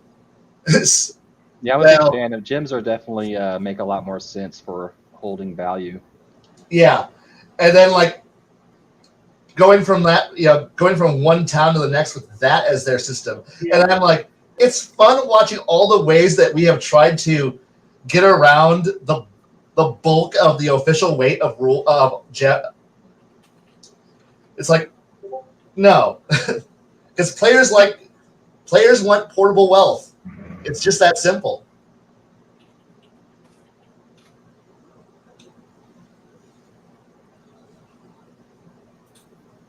God, I need a better light. I need more light. Angry pumpkin. Yes. Yeah, my girlfriend's been doing more painting than I have. I haven't painted a mini in years. That's what I'm doing right now. So I haven't painted one in years, but you know what? I finally have a day. I'm going to sit down and put some base colors on something. And then go, this is terrible. I don't like this color. Oh, God. I'm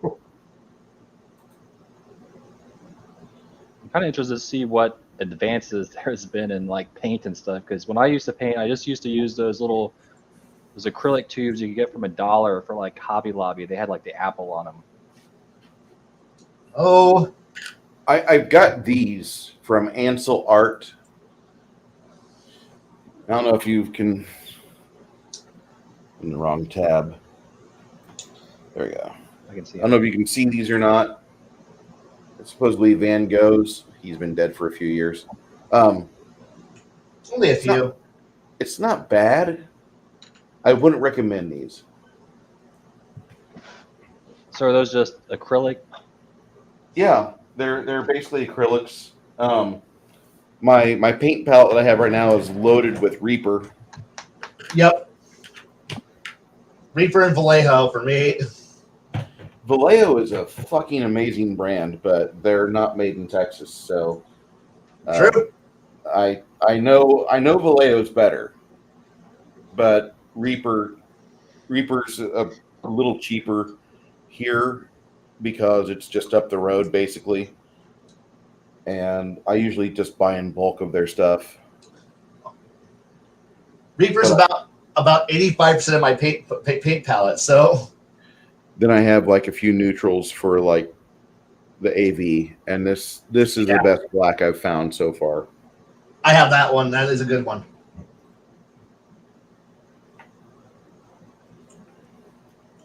Yeah. You Part of ever the- have like thinners and retardants and like mediums that you mix the paints with? Yep. Yeah. I'd rather not have to use all that, but I have.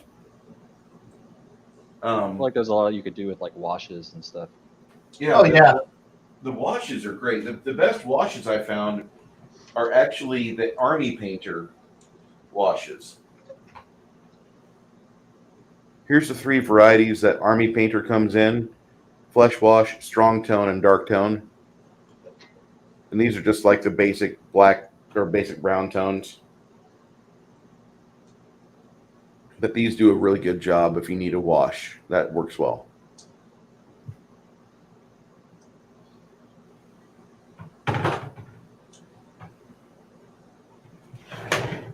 I wish I'd gotten into this hobby when I was a young kid. Travis, I do recommend some Colby Jack. Ooh. Or like literally some cheese. Yeah, he needs cheese. Colby Jack's always good cheese. I got a I'm big raising plate of crust Parmesan right in the now. fridge right now.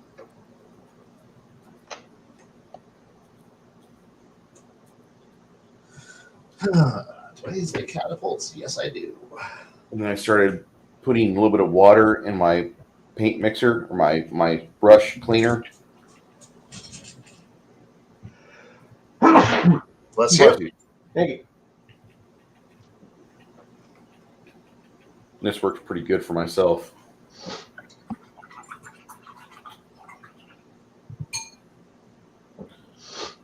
I've got a few different soaps in here. This is the main soap I get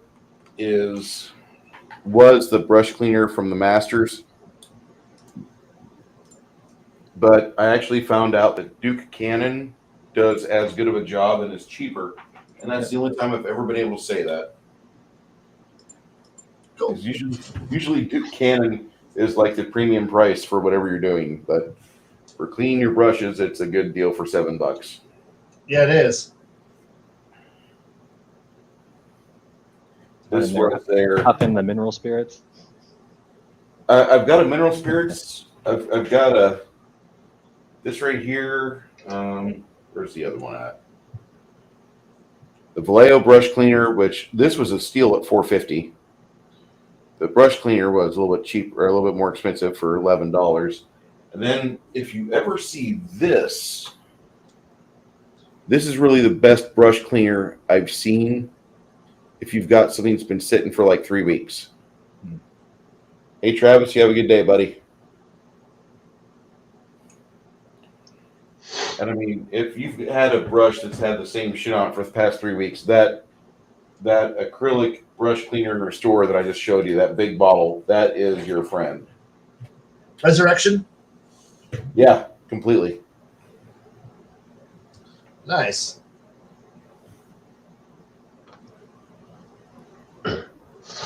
Yeah, Chris is still kind of sore about the demi-plane that Heinrich had. I can believe it. oh, you don't understand. I mapped out every 5-foot square for this thing. Mapping out a whole plane. Yes.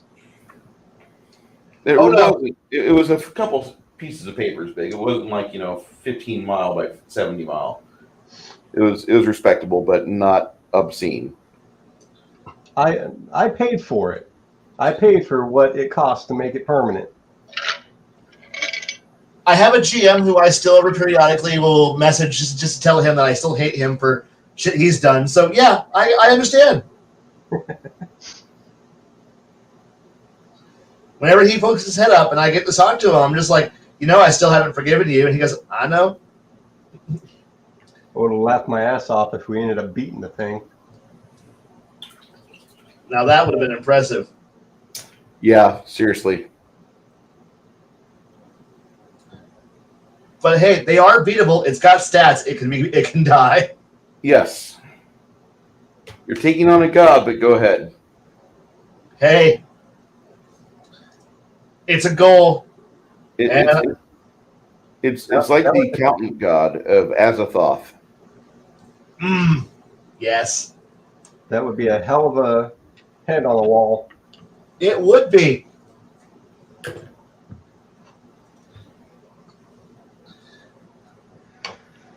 Why are you this angry? It's not like I did anything valuable. It was important. It was important to me. Exactly.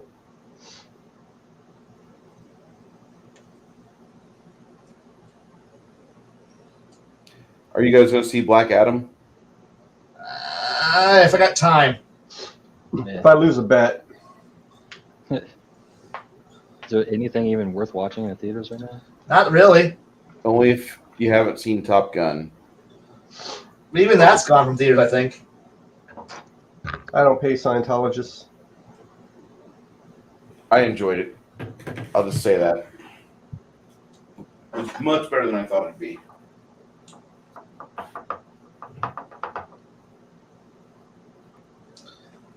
I know it gave a few people I know conniption fits, but I'm happy about that.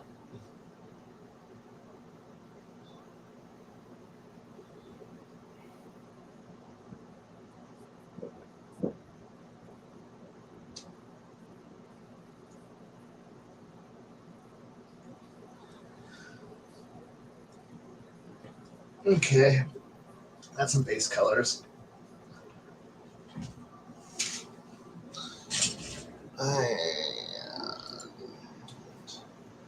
All right, I need to get going for a bit, okay?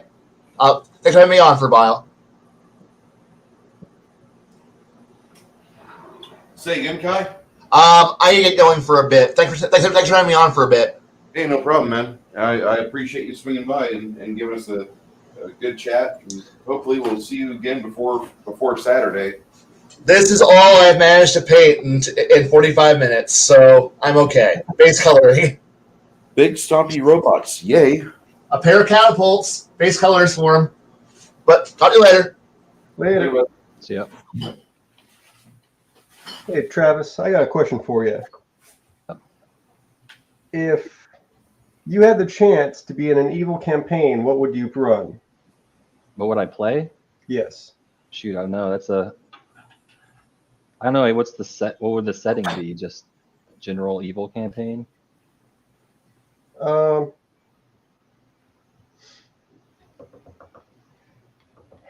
group has a motivation to reclaim an area that has been cleared by heroes.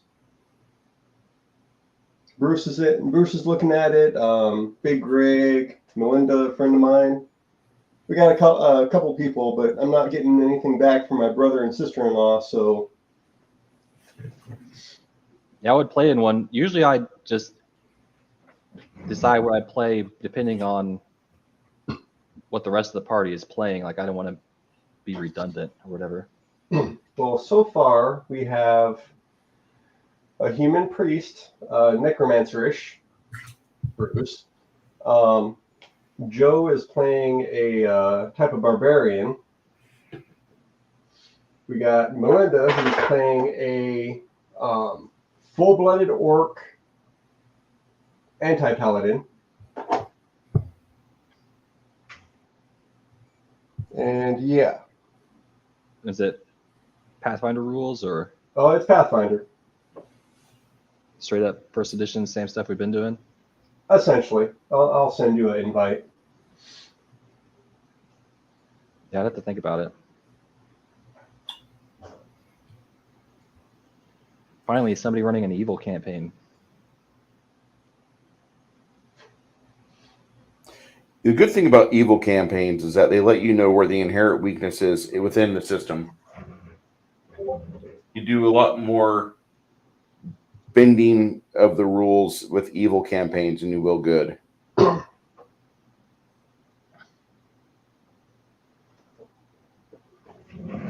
I always wanted to run a Star Wars Imperial campaign. but where they're not necessarily like evil, but where they're like true believers. Yeah, if you go to the Ebony Maw character creation channel, just go to the top of that, and that's all the races and classes and a little bit of backstory.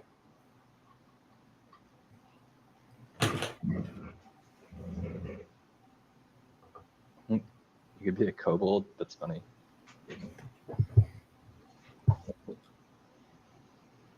Kobolds in 3.5 are actually viable.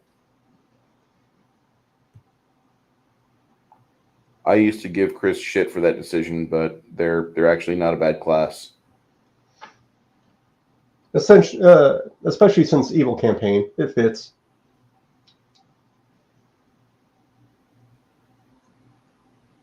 Strix. Oh, that's kind of cool.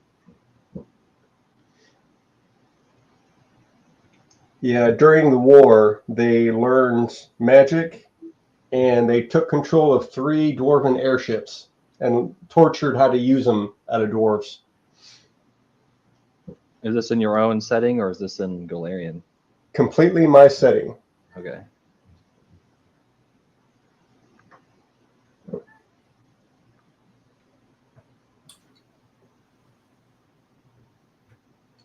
Oh yeah, and Big Greg, he's a Strix samurai. That's cool. Oh, well, there's way The more, Ultimate Combat book? Mm-hmm. Okay. In my world, I figured out a way that it fits. If you're monk, samurai, ninja, any of the Eastern stuff, basically you're under the rule of the Green Dragons, and they're very neutral as far as anything that goes on in the world. They basically loan out all of their people as mercenaries during wars. Doesn't matter what side, just challenge them. And if the enemy's not much of a challenge, run, because they're going to turn on you.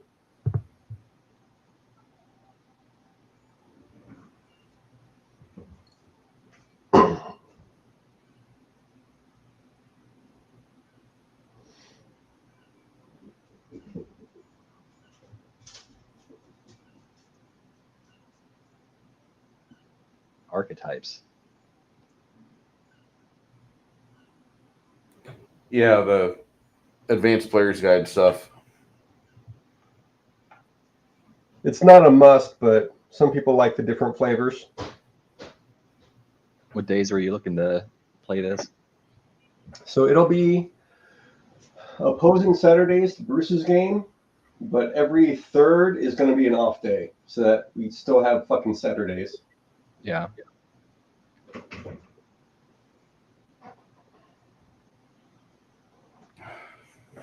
Because my wife kind of wants me every once in a while.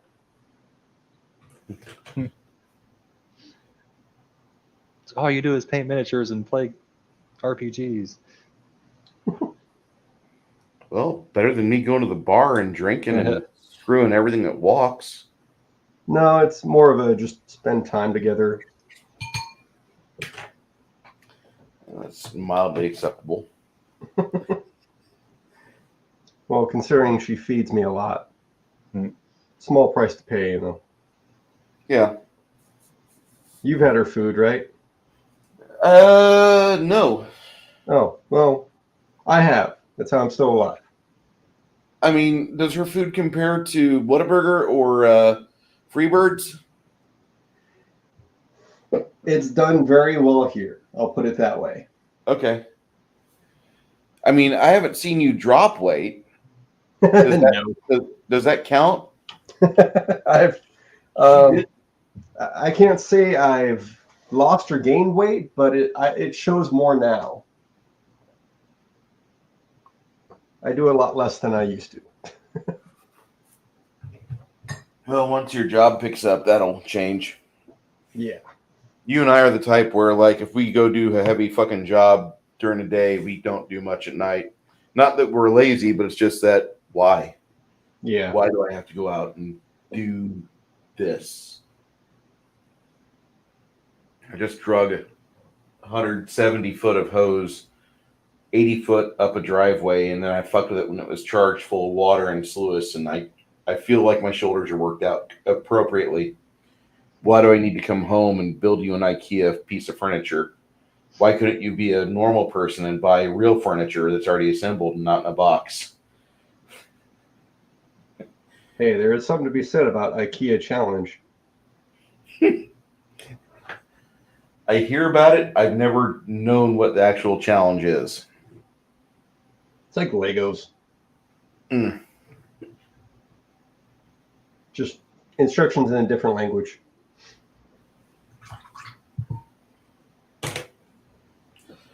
I'll tell you the paints I don't like are these. I don't like Citadel paints. Are those the ones they usually use in like 40K stuff? Yeah, this is the contrast paint. Everybody always talks real mad shit about it, and I'm like, meh, it's okay. You do dilute it, right? You can dilute it. It's recommended. From my experience, it's recommended to dilute. Yeah. Just way too much pigment for what it is. Hmm. Then you have this here, Soulstone Blue, and I have to do like 7 or 8 layers of it for it to come out the way I need it to. It's like, what the fuck? Because it's like an AV paint. That one color is like an AV paint where you have to do like 3 layers of it.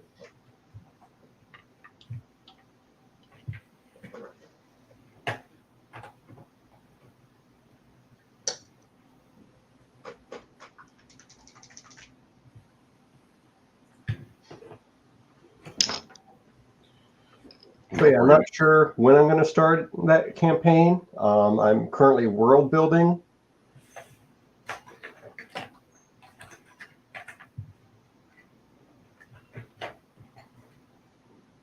Oh, and in my campaign, everyone hates goblinoids. Everyone. Is there a reason? They picked no side during the war, but whenever both sides would like go into battle and leave their encampment and their hirelings or whatever and some of their gear and food, that's what the goblinoids would attack. Y'all go to war, fight, actually survive, come back, and lo and behold, goblins fucking killed all your horses and all your minions and left behind bones. But they did that to both sides. They're the ultimate fucking survivors in the whole thing. And only now in the world are they really going after them at all. But that's just near main cities, not where y'all are at.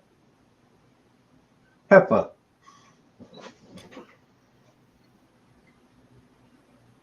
Sounds kind of interesting.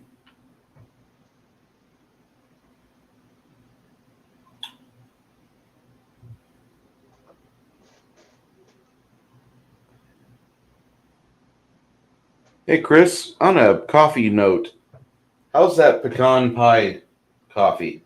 Dude, you have not ordered it yet? No. Get it. Get it. All right, fine.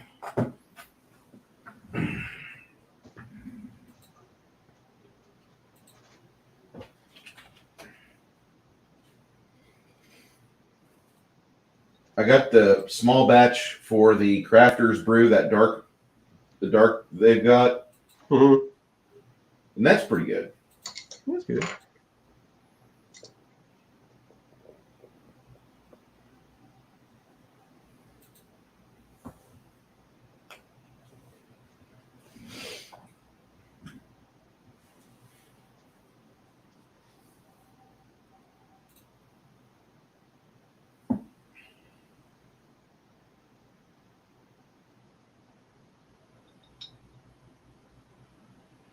Their amaretto coffee was fucking great.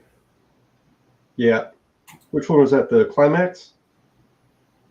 No, the amaretto coffee they did. Yeah. They called it something. Yeah, there's one called Climax. There's one actually called amaretto. Okay.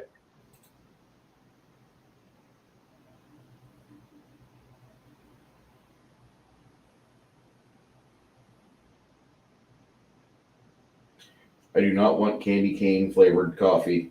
That just no. Hot chocolate, yes. Candy cane, no. Or coffee, no. Yeah. I want my coffee to taste like booze. Just so I can mess with coworkers.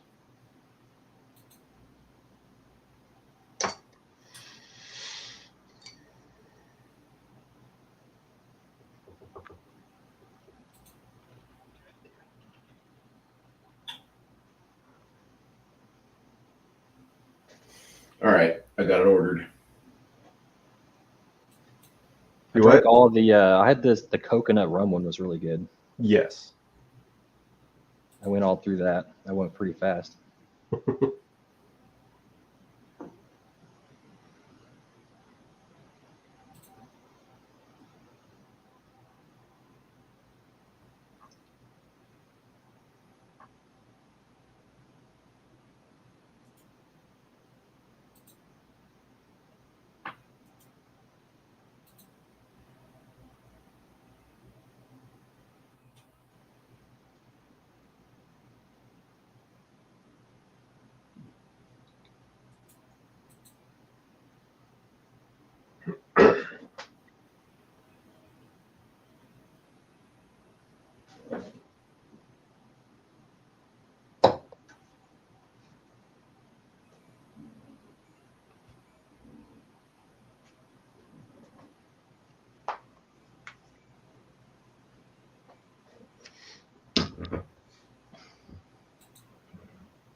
Any questions looking over it? Not yet. So I have to decide what I want to play. And yeah, gnomes are fucking evil. Yeah, you know, I was almost thinking about a gnome. That would not be a bad thing to be. Kind of hilarious. You escaped the captivity and re-education from the elves.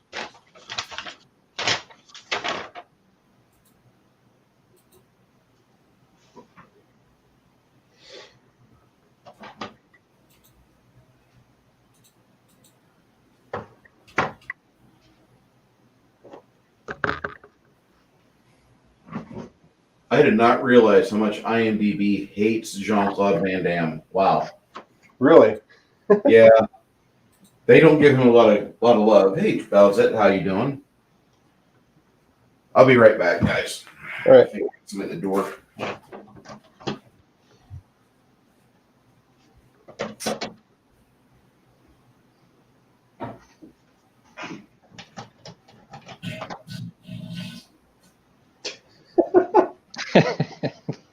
Yep, you heard that too.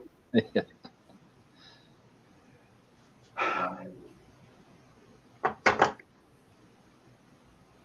We all need to donate to a fund for to hire a maid for Bruce's toilet. Yeah, I remember his place. It's pretty bad.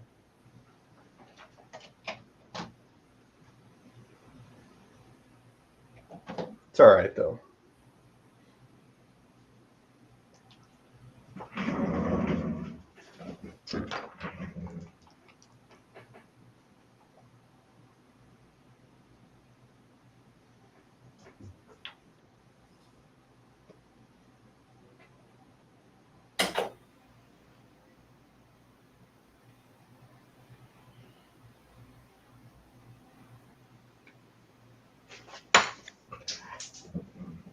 Really? Oh, I need to get a rug in here.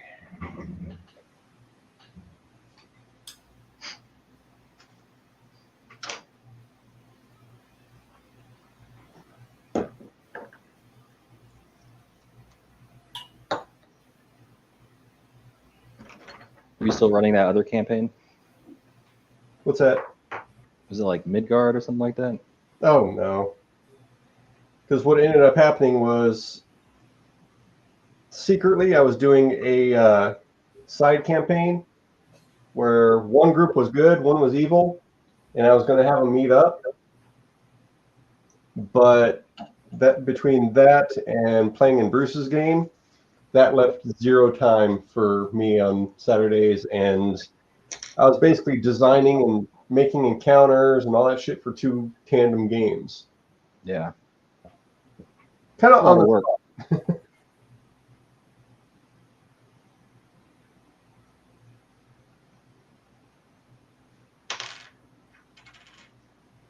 But that character that Bruce was in that campaign, he's basically playing that again, Oh yeah. which I think everyone's kind of happy for because it was a fun character. What was he playing? Necromancer Priest. Oh, okay. He didn't get a lot of love. He went evil.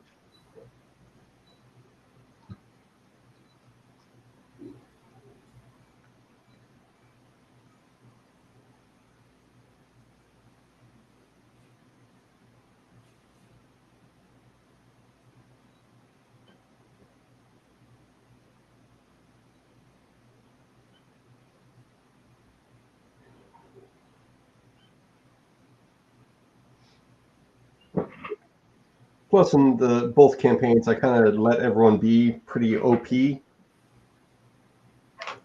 Was it getting out of hand? A little bit. I mean, I had to really deck out all the bad guys with decent gear, only to get slaughtered like nothing and take all that gear. Yeah. That happened when I was running my campaign a long time ago. Like, they all got so overpowered so gradually, and I was even trying to be kind of harsh with them, but I was like having to fudge die rolls because they were melting everyone. All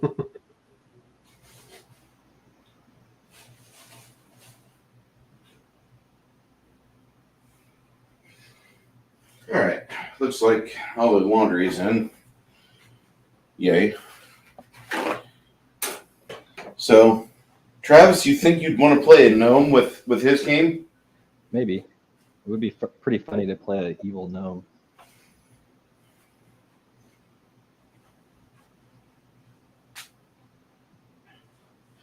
We have a friend in another set of streams named Max that Kai was talking about. Max's favorite race to play is gnome. So that would be funny. Hey, there's somebody else that likes gnomes. Because they typically were all a bunch of human-centric type of players. It's all about that bonus feat. Not even a bonus feat. It's just the fact that like the game is built for humans atypically. I dig the bonus feat. I'm not against the bonus feat.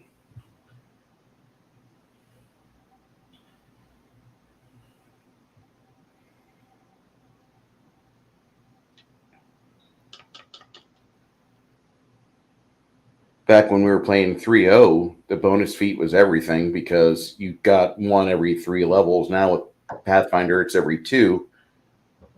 And I like that a lot more.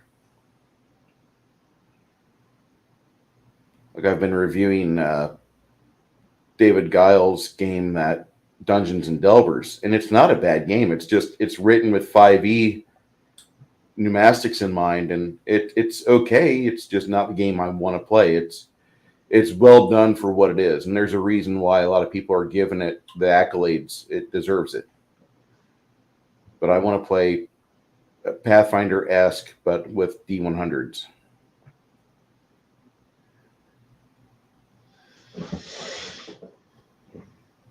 D100s gives you a little bit more variance. Hey, if it's Jozo. Gives you a lot more variance on your die results.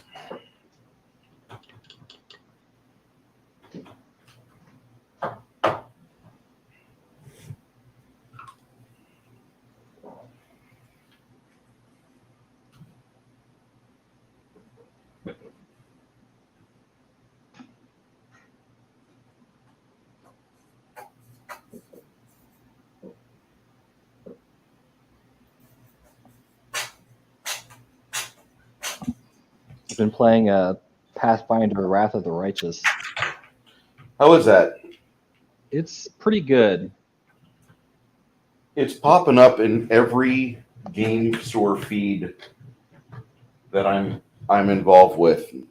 Epic Games, GOG, Steam, and everybody seems to be loving it. They've added like some DLCs, and one of them is like it's just pure dungeon crawler. So you've got like there's like these islands, and there's like a handful of dungeons you have to do before you like complete the level or whatever. And so there's not really a story. You just build your party and go through and getting loot and fighting stuff. And so I actually played that a little bit before I went to the campaign, so because I didn't even know what kind of character to build starting the game. So at least I got a idea of how it played before I played the main campaign. But it definitely like scratches the itch for the turn-based strategy stuff.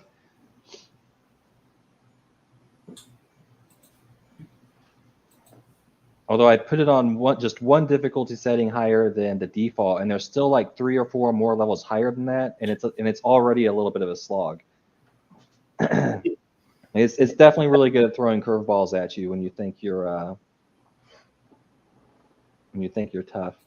I often have to reload fights and go back and do it again. I keep hearing it's a really good game. My buddy Paul, he didn't like it as much as what everybody else has. He said primarily the problem he has with it is that it really rewards sorcerers and oracles, not so much clerics or wizards. Yeah, the wizard character I made is pretty weak. But I haven't played an oracle. I don't think I have an oracle in my party yet. My only complaint about it is that it's a little bit on rails. You know, there's like in the second act you kind of have some choices of where you go, but for the most part it's like it's not like, you know, you just have a world map and you can kind of just go wherever. You have a bot. I see that. I'll deal with it here. Just give me a moment. I think it's funny. It's like, I have a sponsor. If they really wanted to stick around, they'd send you money. Yeah, no doubt. Okay.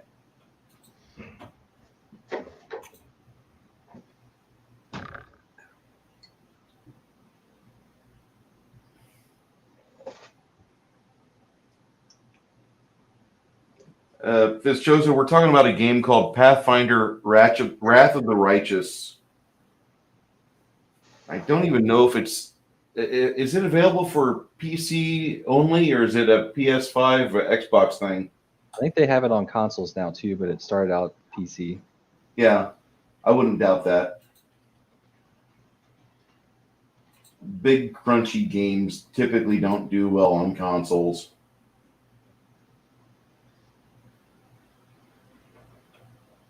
Not that that's bad. I played a fuck ton of Baldur's Gate back in 98, 99, and 2000.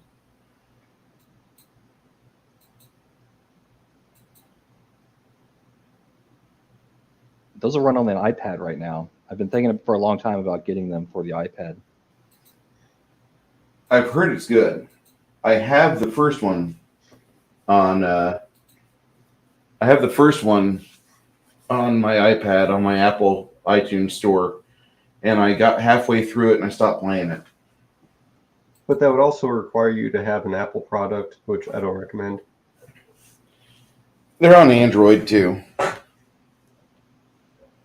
don't really recommend that either, but you know, it's better than Apple. Bowsette's like, hey Bruce, you're sponsored by Braid, Hooker Legends.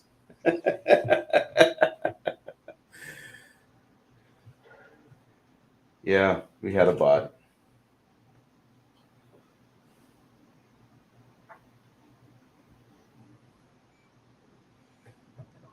any game that has controller support and screencast it can be very awesome. I agree with that.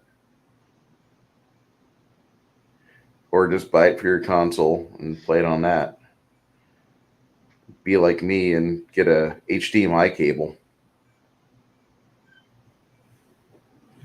I'm a big fan of the HDMI cable. Yes. I probably spent too much money on the one I'm using right now, but I've never had a drop in resolution.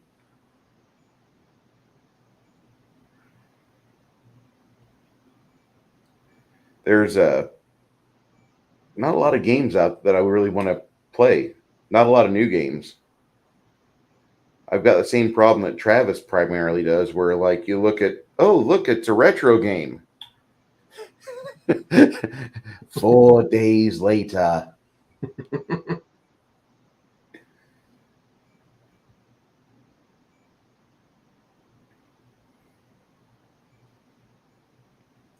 might start playing Arcanum again. You guys were talking about that in chat. Yeah, it's really cool, but it's pretty old now.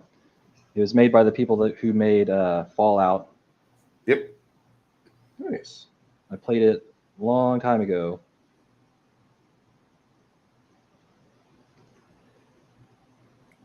Arcanum's like a steampunk magic game. Yeah, I really liked the way they worked out the technology magic thing. It was like factions that won't talk to you if you have too much mana and spells or whatever. They just like, get out of here. Racist. It's a great game.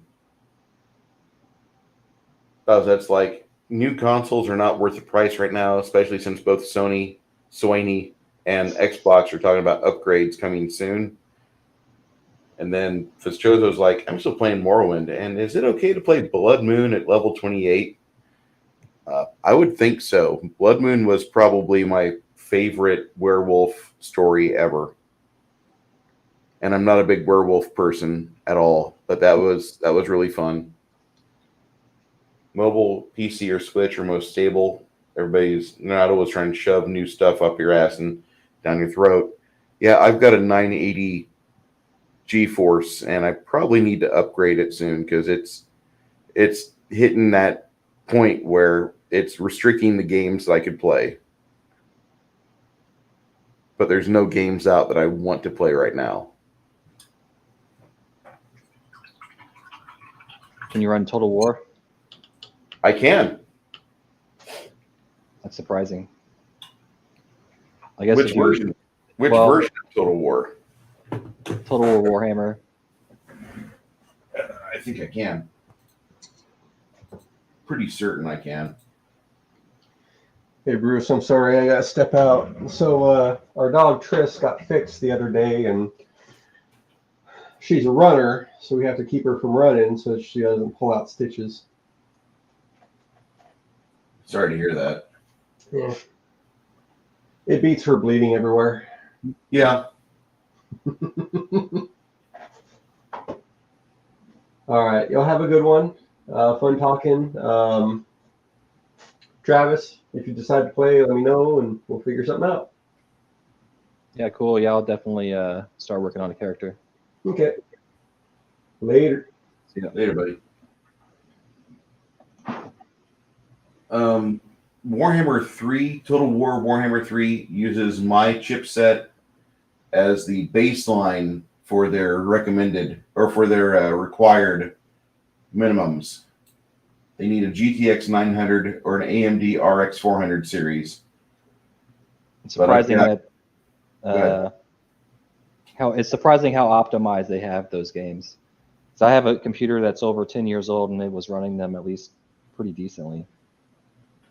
It looks okay, but I'm hearing everybody say that this game is good, but not as good as Part 2. Well, the big thing is that they recently came out with the Immortal Empire thing where if you own all 3 titles, there's like one huge map. So you only have to have Total War Warhammer 3 installed, if you have the other licenses for the other games, all the lords you have, you can just boot up 3 and play the Immortal Empires app. Okay.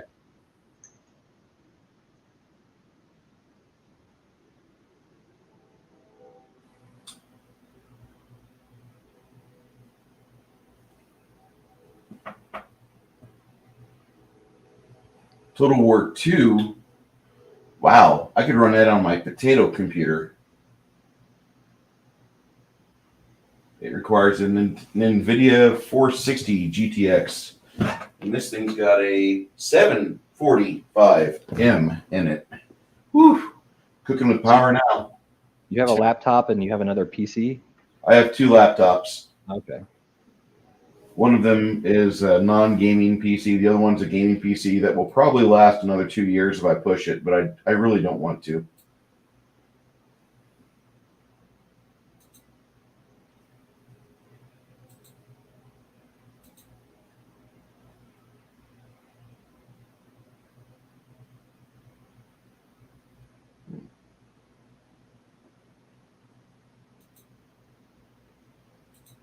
Yeah, this PC still runs Doom 2016 at 60 frames a second on a high, so I'm pretty happy with that. And Doom Eternal doesn't impress me yet. Yeah. The thing is, like, the games industry just hasn't been releasing enough stuff to make buying these new cards worth it. The card I have in my like newish computer, I think it's a 1080 Ti or whatever, but it has way more than enough to run anything, and it's a couple of years old now. There's just barely anything coming out. You're hitting it on the head, though. There's nothing coming out that's worth a shit. And like the Warhammer, the fact they got 3 games for Total War, and now they have Immortal Empires, which everything on the Steam page is talking about nothing but Immortal Empires. Yeah.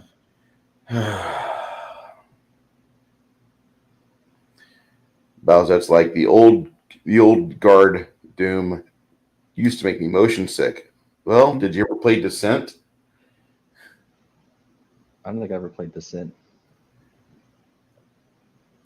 I love Descent. Descent was my jam.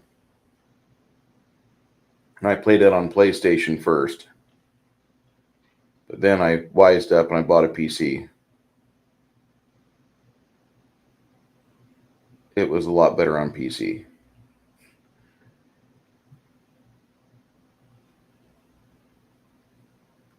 I almost bought Crisis the other day, the original Crisis. And Bowset's like, she says, most new games coming out now are full of gotcha mechanics. Yeah, that's basically why I don't think you're seeing a lot of people with taste playing. The people that read Kotaku or the IGN, Polygon stuff, they're going to talk about the new games coming out no matter what, because that's oh my God, the brand new shiny, squirrel. But these games, not many people are talking about The Last of Us Part 2 or other games that have been released in the last 2 years. A lot of the popular stuff, like, it makes me sound like a hipster, but like the biggest stuff just doesn't quite hook me, like Overwatch and Valorant, League of Legends and Apex and Fortnite. They're like huge games, but like I don't even like the art styles or like the gameplay. And I don't know when it was that I stopped paying attention to it, but I don't even play Fortnite that much. I have to get cajoled into it. Give me an extra 40 minutes so I can download the patch. And that's about my entire experience with Fortnite. But I'd rather not play that, but that's the game that most of my friends that I played with Quake, they've gone back to Fortnite because Fortnite does a new drop every week or so or something. They do something to where, their world changes just a little bit. Yeah. And I don't mind that. That's actually kind of cool. But I also really like being able to boot up Unreal Tournament from 1999 and play the barricade map, and it's not changed. It's still, you have these areas that are optimized for, if you're wanting to play with rocket launchers, go over here. If you want the Redeemer, you go to this part of the map. You know, a game you should probably get is Project Zomboid. I've been seeing this over and over again. I haven't even, you bought me a game 2 months ago and I haven't even booted it up yet. I've looked at it on store. I've watched somebody play it, but I've not played it myself. Oh, the Curious Expedition? Yeah. Oh, you'd like that. You should definitely boot it up and play through it, because it's definitely one of those things where you can like sit down and play an island for like 20 minutes and then be done, because it's got like a you get like a little party of guys and you just click through the map, and there's like encounters, and it's simple on the surface, but to beat it, it's like it does take a little bit of skill to actually survive. But it has a really great little party RPG feel to it. And the different characters or whatever have their own flavor and stuff. Okay. Oh, that says she had the Commodore, SNES, NES, N64, PS1s and 2s, Xbox. This Chozo's like, the only thing about Overwatch is they have a character named Doomfist. I had a character in my head called Doomfist all the way back in 2015 for a comic book I had in my head. Well, Fizz Chozo, I mean, technically you could still do it.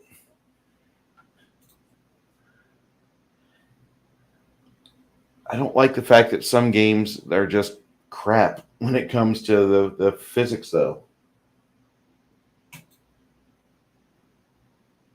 Hey, Tiff.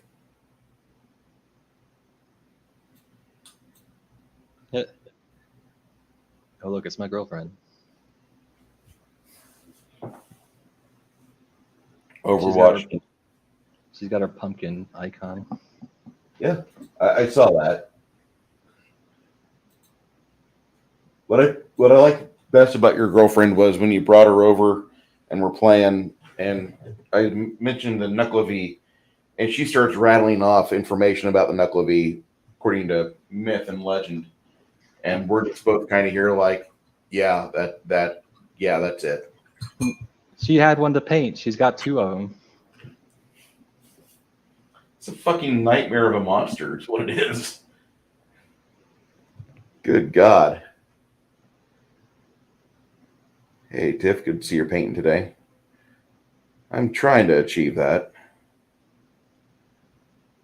New pills messed me up, and I had a laundry arrive at the door, so had to take care of that for a second.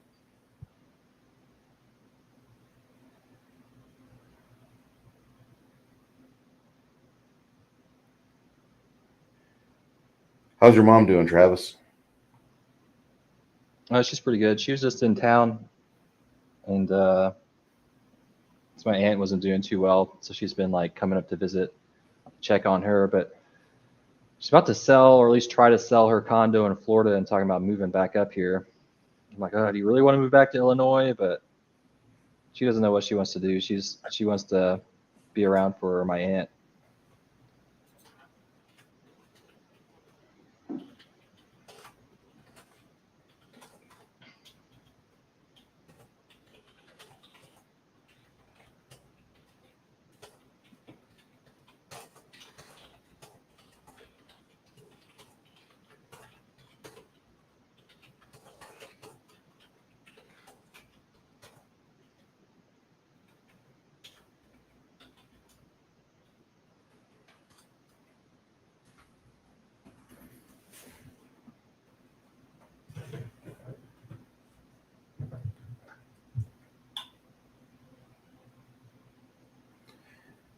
Yeah, my cousin down in Corpus Christi and I haven't talked yet, and we probably need to, because Thanksgiving's coming up, and that's usually the time of year that I travel down to Corpus Christi and I see her, even though it's only 2.5 hours away.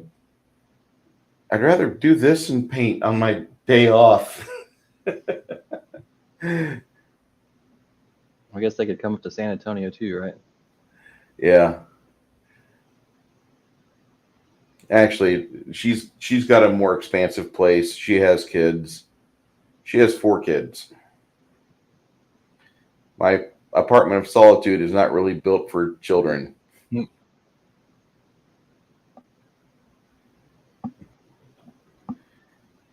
If they do come up, I'll turn on the camera. That way, all of you can watch me freeze the fuck out as I go. No, Trey, don't drink the Phoenix Red. Tommy, put down the figures. Janie, no, don't smash the Imperial Guard.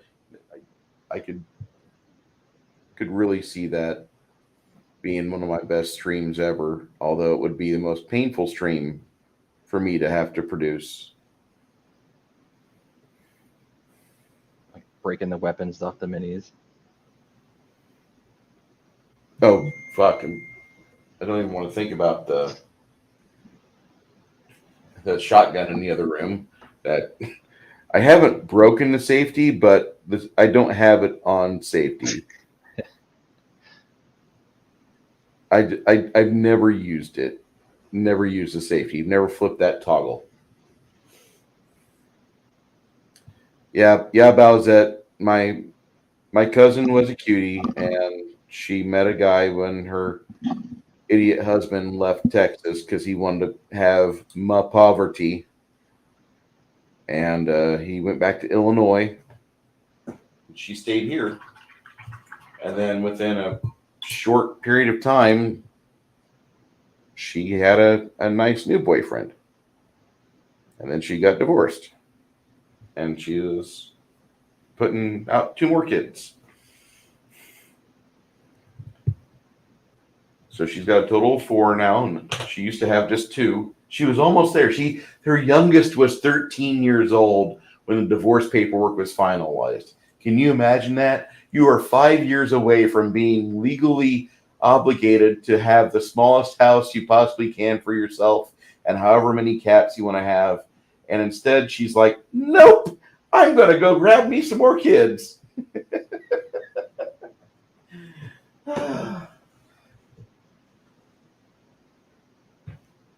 I love her kids. I will not Trey so much, but the others are good. I think Trey's a result of way too much pot in the father.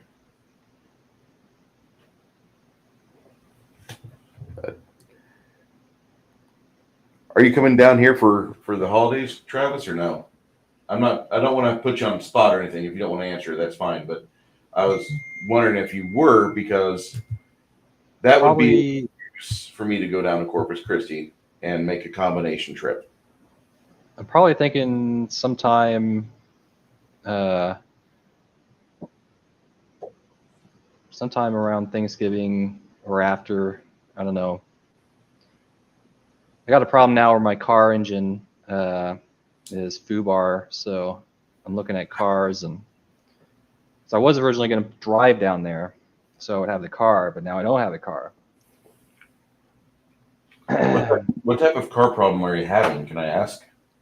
Like it's something in the lower engine. It's like, they said maybe like a bearing or something, I thought they said. But yeah, it's I was driving and the engine just quit, and then it'll turn over and kind of start, but like there's a metal clanking sound that's not good. Yeah, new engine at minimum, maybe a new car. Yeah, and that's where I'm like, really, because it's going to be thousands of dollars. I don't know if I need a whole new motor, but they're going to have to pull the engine out of the car. So it's like, yeah, but used car prices, all car prices are so high right now, where it's like, well, it might still be cheaper just to fix the car versus buying another car.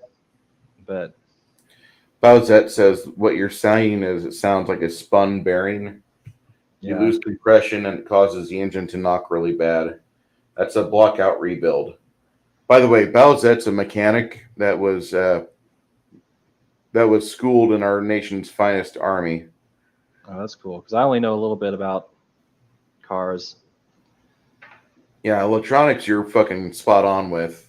You're you if you spent time in a mechanic shop, I'm pretty certain you'd be good. Bowsette's a retired mechanic, which means that whenever she's around, you don't give her a wrench. Hey, could you check out something? She slugs the shit out of you in the face. It's annoying because I just did some brake work, and I was just about to. I was like, because I've been starting to get more into, doing things myself, but as far as like pulling the whole engine out, that's a bit out of my pay grade. Yeah. Putting on a new exhaust pipe, okay. Removing the cacks if it's legal within your state, okay.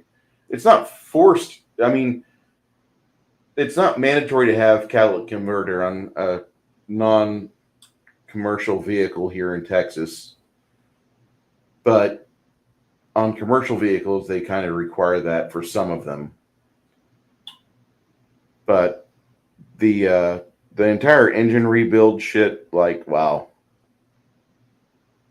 Yeah, it's a 99, but it only had 174,000 miles on it.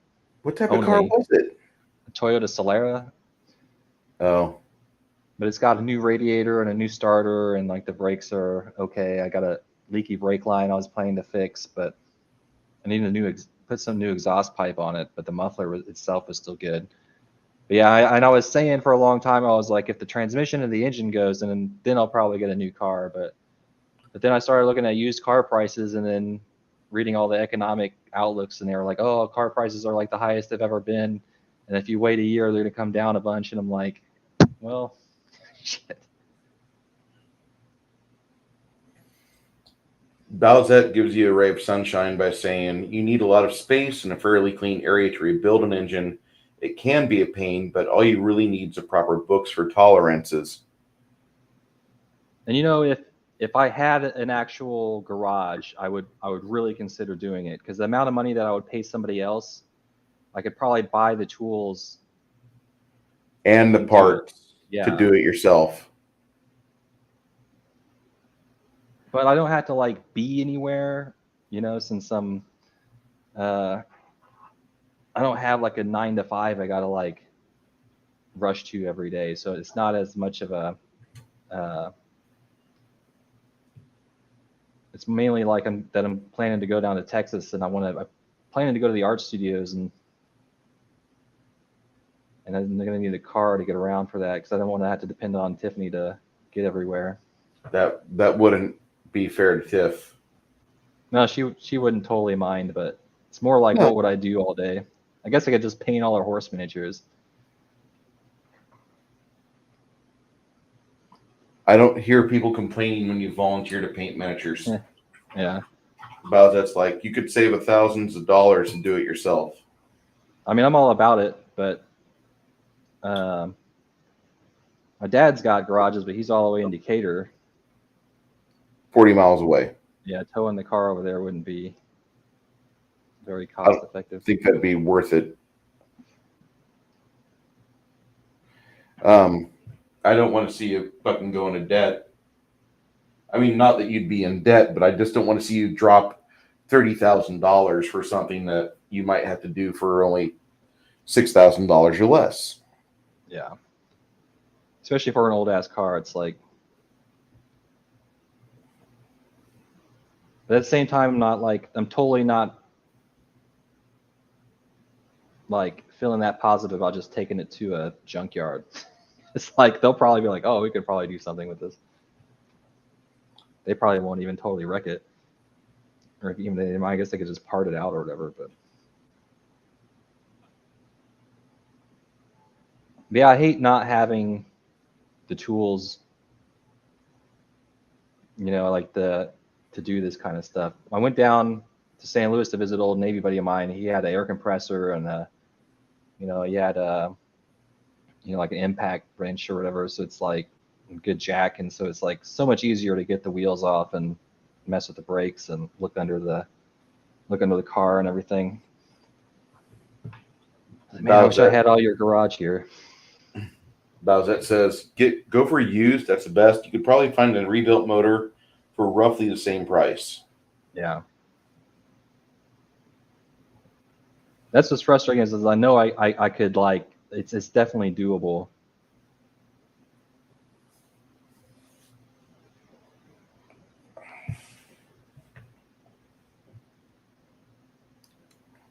But clearly mechanics are a business trying to make money, so Yeah. Not going to begrudge them for charging what they're worth. I just don't want them to rape you over the fucking coals. exactly. Had a guy that I know that he just rebuilt, what was it, 2006 Subaru WRX, because the kid that had it, it was a WRX, so I mean the transmission and engine are shot. It was driven like it was a rental the entire time it was there. And this guy rebuilt the fucking car, spent like $12,000 to get everything kind of refurbished to brand new OEM specs. And on his first week that he had it back in his possession, it's not in the garage, it's not sitting up on a jack stand. He's got it driving around San Antonio, and somebody just fucking swipes him, just completely T-bones the car, totals it out at an intersection on the eastern side. That's the other thing I'm worried about with that car. It's like, man, if I put thousands of dollars into that car, it's a 99. If it gets wrecked, they're only going to give me like $2,500 if I'm lucky. Yeah, he got like $4,200 for his. So he took a huge loss on it. Huge loss. I don't even know if Subaru makes an equivalent to the WRX anymore. I would like to know. They used to make a really good stick shift. I'm kind of in the market for a new car, but I don't want to be.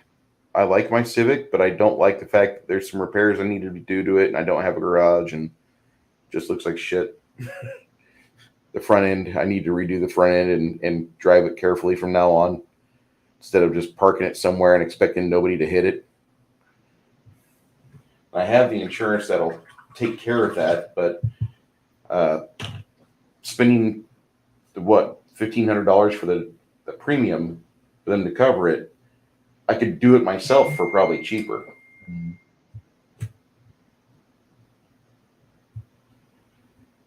I just don't have the tools. So $1,500. It's like the Honda. Yeah. Yeah, the Honda Civic from 2019. I like the 2019 body style. I like that 6th generation Civic. I really do, but I had an SI at one point, which is a step up from what I've got. And there was a little bit more. Yeah, they're about $28,000 here. Maybe 33 for tax, title, and license. And I'm thinking that I'm just going to save my money up once I get a house, let this car get paid off, then buy another SI. Maybe a used one, I don't know. But those SIs are a lot. They're a lot of fun. Fuck, they're a lot of fun.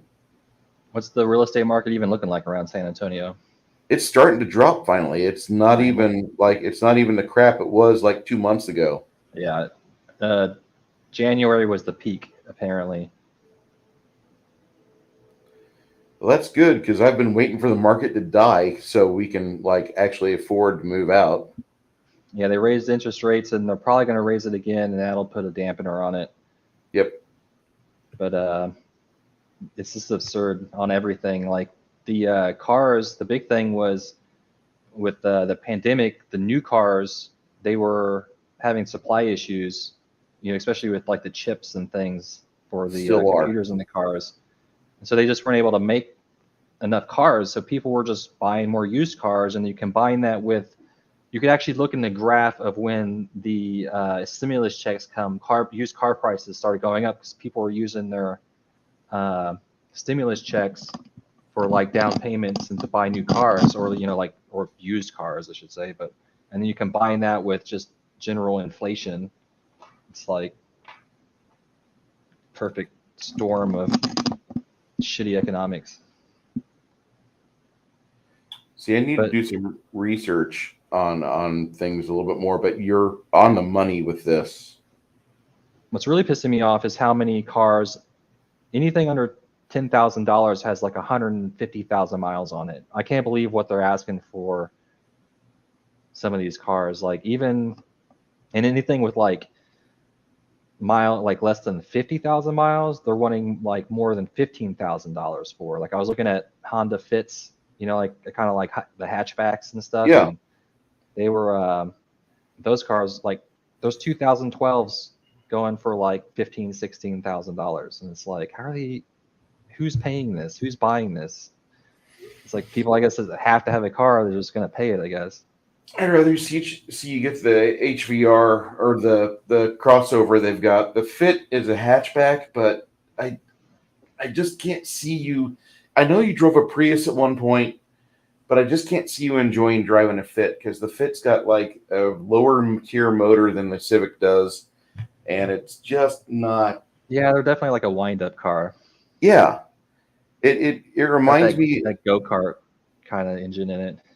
There was a Honda hybrid car that they put out in the early 2000s that was real smooth bodied, and one of the finishes was silver, so it looked chrome from a different distance, but it was like a bubble car. Or like the Insight?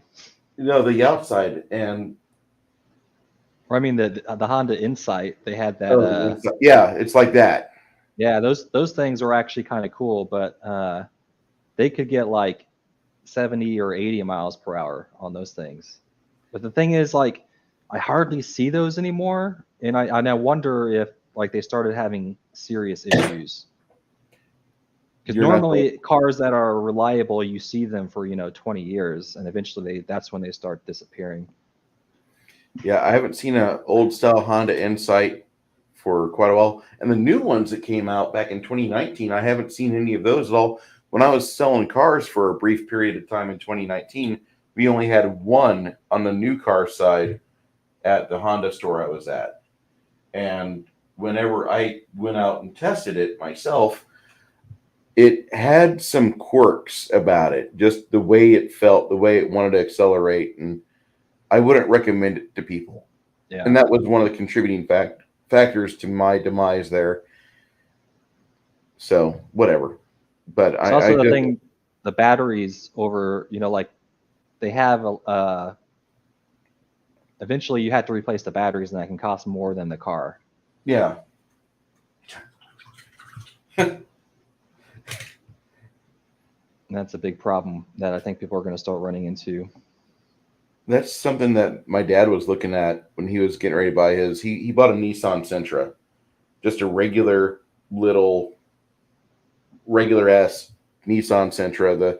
The Toyota equivalent would be Corolla. The equivalent for Honda would be the Fit probably. But it's a nice little car, and it got great gas mileage. He's doing 52 miles per gallon with his car between Latham and Decatur. How much?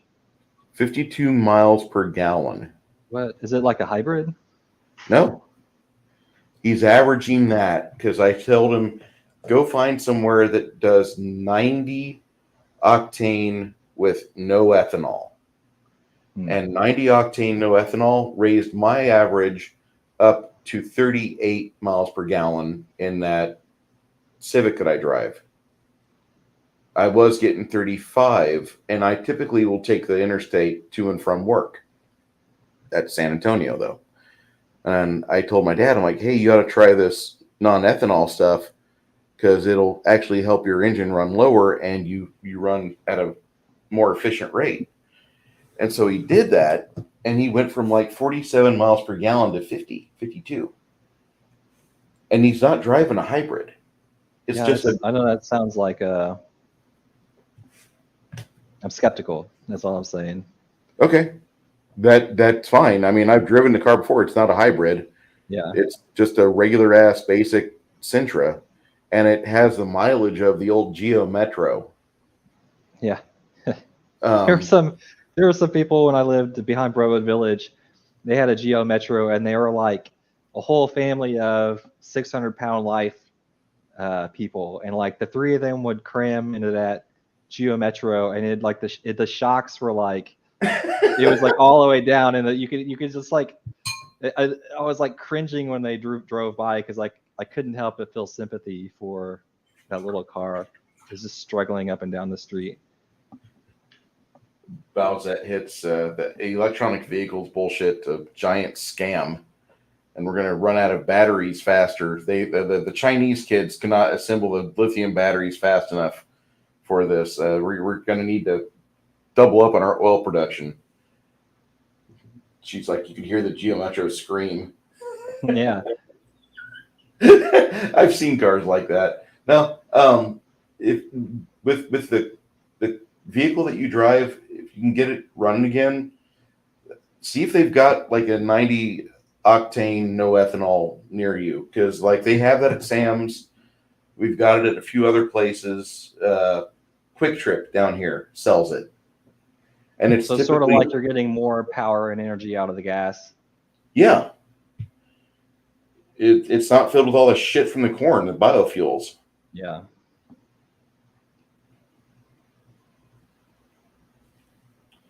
Travis, I apologize. Probably need to start cutting this down because the wife is about here. It's all good. I'm probably going to eat something soon anyways. Yeah, I haven't eaten all day. Been waiting for the wife. I mean, we could eat. I could eat, but I just wanted to paint instead. I got some paint slapped on some of these figs. I'm doing pretty good.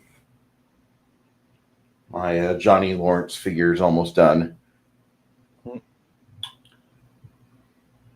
He's not really Johnny Lawrence, but to me he is. I will see you Saturday for Pathfinder game.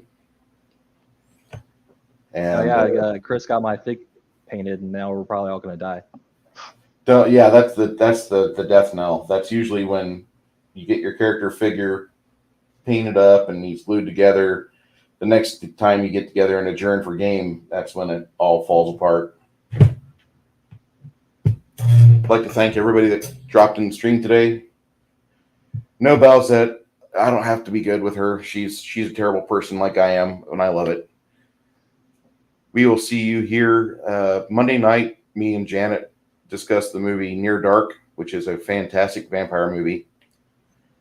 And I recommend you all stop by about 7:30 tomorrow night. Thank you, Travis, for joining us. Thank you, James Delp, as Chozo, Bowsette. Thank you, Draconic Cherub. Good night, everyone.